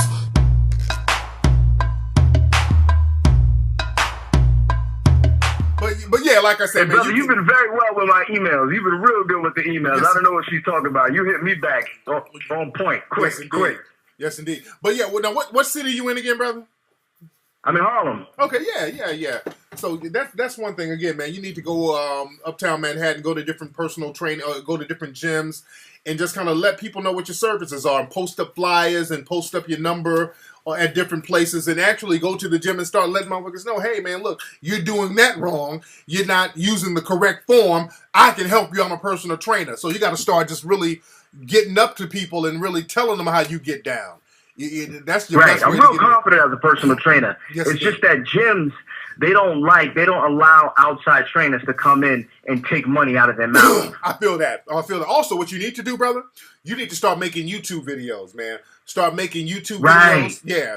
And show off your skills, show off what you do, and just bring your own flavor to it, your own vibe to it, so that people can gravitate towards you to get your name out there like that. So now when you start advertising yourself, you can attach your video to it, man. So start doing that, man. That's going to get you in the game. So there's a lot of ways to market your service because personal training, that's hot, man. That's the thing right now. So you can make a grip on that. Summer. Yes, man. Summertime is popping up too. People trying to get them beach bodies, man. Also, another thing you can do, have your own line of like some kind of product, homemade product that you make. You can say, well, look here. This is what I've made myself. I've come up with like a natural protein that I've mixed different things together and came up with my own protein drink. And it's homemade. I only sell about 5 of them a month or whatever, but make it exclusive to you and use that as your niche too. Use that to bring people in. You understand? Okay.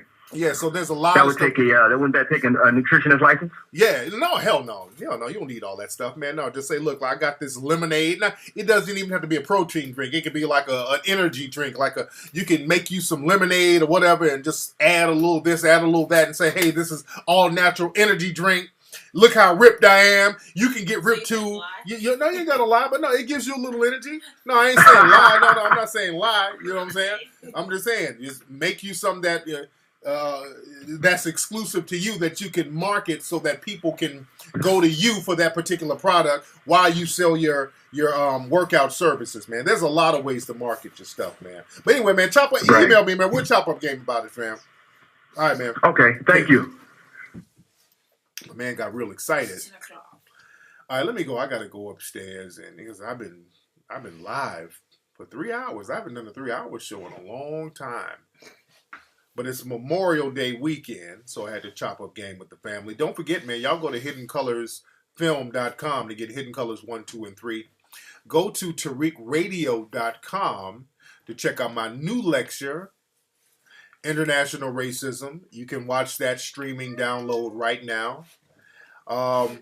Let's come up with some ways to get this think tank going. I want to do the think tank like we do the Ustream, but we want to find a place where we can make the page private where people can only get in if they have a passcode. So I want it to be like Ustream, but you got to have a passcode to get in. So if anybody have any ideas, please hit me up at info@tariqelite.com.